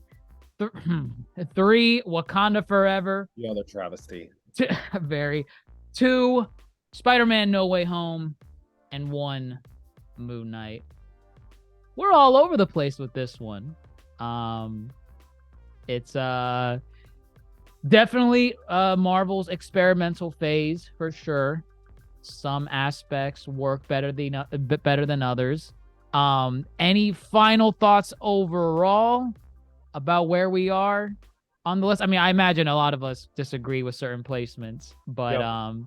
I guess just kind of how we concluded phase 4 and seeing the pros and cons of how we ranked these films and projects, maybe what you want to see in a phase 5. We kicked off phase 5 with Ant-Man. But kind of like where we are right now, you know, like, do you want, judging from our top, I guess, 10, is this kind of what you want to see in a phase 5, or do you want to see better than this from a phase 5? Better. I'm gonna say this. Better. I'm gonna say this. Don't only look at the top 10, because as we discussed, Look at the top 10. no, because as we discussed, they do certain things right. They could do it better, but you can't only look at your successes and You gotta build look from at all there. of this. You need to to see look what at works. everything Right. and move from there. If you only move from the successes, you're gonna be repeating yourself a bunch. It's okay to be experimental. Not everything's gonna hit, but if you didn't experiment in the first place, we're gonna get more of the same old, same old. Do you think they did way too much when it comes to that? Like, do you think they did like way too many series slash movies, or? I think they I think it's focus just more on oversaturation quantity in than quality general. in phase 4. Yeah, I was thinking Yeah. the same thing as well. So like I was thinking that for phase 5, they can just cut back on some series or something like that to like make it more hype, because like it going back and forth with like I remember that we made a comment like one year we had like about 6 movies slash series, if we can just like spread that out just a little Yep. bit more, Agreed. we can just not It builds up the Marvel hype out. more. There are people that dropped their MCU consumption because of what Phase 4 did in terms of you have 18 projects to consume. You have to. Otherwise, you will be if you do not watch Miss Marvel, you do not know what's going on in the Marvels. The upcoming The Marvels. Which is like fun fact, though I think already like the most disliked trailer like in the MCUs. That is not because that is that for is- other No. reasons. I know why. I Yeah, know yeah. why it's the most disliked. It doesn't have to do. Sure, Miss Marvel can contribute a bit, but I know why it's the most disliked. Yeah. Yes, they it's- pre-ordered their racism and misogyny. Oh yeah, They were like, I Yeah. saw somebody talking. I think I know about what it on you're saying. TikTok, I where it was like the comment he was replying to a comment. And Yes. the comment was like, "This movie was the worst Marvel movie ever." And he was like, "This movie, The Marvels, the movie that hasn't come out yet. You pre-ordered your racism, there, buddy." Yep, I saw that one. That one was funny. People are silly, but Although, yeah, on a side note, definitely. not that excited for the movie. Definitely tone down on the saturation. I mean, that's why we're only getting 2 shows this year, Secret Invasion and season 2 of Loki. Yep. So And movies, we're only getting Guardians, which is coming out next month, and we had Ant-Man Mar- already. and the And Marvels. the Marvels, 3 movies. Yeah, Yeah, that's not bad. That's not bad. the Marvels. consumption. It's coming out what, November? I think it is. November. Yep. So a good gap for your Yeah, average it's a- consumption of Marvel. Yeah, I think it's again like they really focused on quantity over quality here, and you can see it. They stretched out the special effects people. They really stretched them thin. We all know all the controversy that's behind that. You can see it in a lot of the projects where they just took a nosedive on that, and it's not because they're not competent at all. It's just that they're stretched thin. Yeah. Like, they're human Right. beings first and foremost. What is it? Uh, 18 projects in 3 years? 18 It's ridiculous. projects in It 3 just years. yeah, it's just ridiculous. Too much. And these are Too much. heavy CGI. projects. Exactly. Yeah. Like, And you this see it in is- the product. It's like not sustainable. It is not Yeah. sustainable, and like I'm glad that Marvel realized it, because honestly, let's say like if what they did in Phase 4, if they were to try to like do the same for Phase 5 when it came to the lineup, right? You can't sustain that. Like going forward, it's gonna be catastrophic. Granted, and I hope the quality improves. Ant-Man honestly wasn't a step in the right direction in my opinion. Hopefully Guardians is, and we go from there. let's hope and see. We got Guardians 3 coming up as our second film for Phase 5. That's in May. And we'll see. We'll see if the MCU has learned any of its lessons outside Yeah. of Phase 4. I have a quick hot take. Quick hot take. CGI. Do we miss the puppeteering, or do we like CGI? Elaborate on puppeteering. Yeah, when have Oh. they really used puppeteering? So just like in Sam Raimi Spider-Man 2 with like the arms were like, it's not CGI arms. Those were actual mechanical things that like they puppeteered to move around for some scenes, not all scenes. The Thing in Fantastic Four, I get it. The movies were kind of trash, but The Thing kind of looked like a rock goblin type Are thing. you- Like, it was- Wait, are you talking about Josh Trank's Fantastic Four? Mm, Yeah, the the original original. The Fantastic original. Four? He's talking about the original one. Jessica Alba and Chris Evans. Oh, you said he looks like a what? Like a rock. Like an I actual like rock. I like Yeah, him being it's a Oh, suit. that's not puppeteering. That's costuming. that's costuming, right? He but, means practical effects. Practical Yeah. effects in the sense of like they use the actual mechanical arms in Spider-Man 2, or the Thing or looks like costuming, with or costuming. instead of CGI. Like I mean, I don't. To me, that's not a. I don't think that's so much of a problem, because when you compare the arms to Spider-Man 2 to No Way Home, the CGI in Spider-Man No Way Home is not a problem. Yeah. Right. The CGI elsewhere is where it's a problem. I think it's we're running into issues where we have shows like She-Hulk, where you are very dependent on the CGI, and so that takes a lot of hours for something like that. So you're trying to say like nowhere, like basically like know where to put your CGI and where not to kind of like correct. I think like prioritize, strategic on how they do it, because let's say for Ant-Man, I think Ant-Man might have been a little bit of a better production if it wasn't heavy on the CGI of like the extra side characters and a little bit more of like costume type people, like type stuff. I don't know. That's just one of my opinions, because I think that we need to bring that art form back into superhero movies and not rely so heavily on CGI. Also, CGI is always changing and adapting.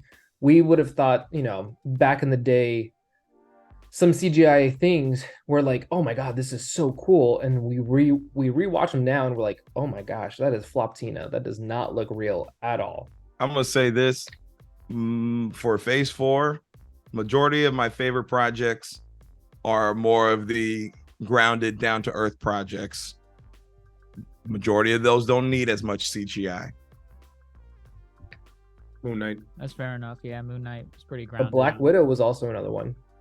No, like Black Widow, the CGI wasn't great there. That's a film that probably didn't need CGI. They should have leaned more practical. Could we say that like maybe in Phase 5 we would like to see more strategy used for CGI scenes instead of? I think for the more fantastical elements, you got to use CGI where you got to use it. But right, case by case. If there's a more down to earth, you know, type of deal with a project, then yeah, I could see them doing practical effects. Like She-Hulk, that's probably a project that would have benefited from costuming as opposed to the awkwardness. Look at Vision. Vision was in costuming all day. He has CGI to him though. Elements of CGI. He had elements of CGI, but right. But he's in that. He's in. And then they CGI. Right. No, I get it, but also a 9-foot tall woman is not hard to come by. So you know you got to use it where you got to use it. And then you movie magic. There's ways of doing it, you know. But I also don't think the use of CGI is not the problem. It is the fact that, as Dr. Mono said, it's just spread thin. So right, you gotta, you know. So yeah, like I like that they're going back to the old model of, you know, like spacing everything out. One, it gives time to the creators, you know, the people behind the magic of the movie, to really do good work, quality work. Gives them time to, you know, like polish the movie to where it should be. And at the same time, it gives people breaks to like decompress and also like have time to hype up and expect the next movie, the next series, the next project. Because really in Phase 4, you know, one series ended and I think it wasn't like even a month and there was like another series starting or another movie starting. So it's like you were just like constantly like, oh shit, like whoa, and like keeping up is an issue.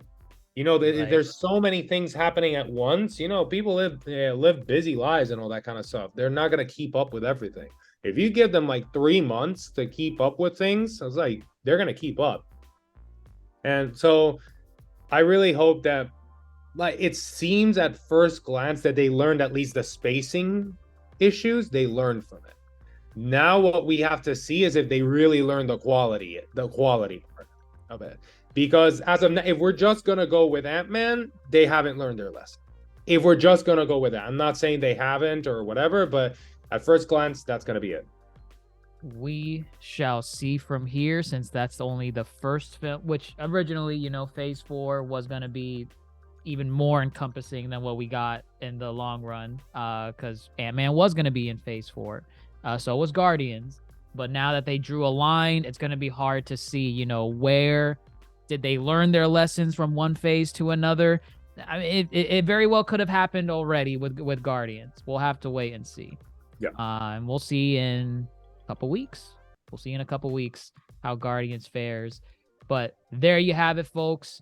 There is our thoughts on the Phase 4 of the MCU. Let us know what you think in the comments down below, wherever you're listening to us on, whether it be Apple Podcasts, Spotify, YouTube, Twitter, Instagram, TikTok, at the Yonko Table. If you disagree with our list, let us know where you would put some of these projects on with Phase 4. I understand Grandmaster put No Way Home at number 18, but, you know, what would you put as number 1? Would you put Soldier Boy Man as number 1? Would you put Loki as number 15? Let us know what you think down below. But with that, everyone, I'm your Yonko host, Dr. Jace Attorney, fellow Yonko Grandmaster Hoop, Supernova's Dr. Mondo, Bombastic, Dars, and Nino, signing off and praising the MCU gods to give us a fantastic Phase 5. We'll see how it goes.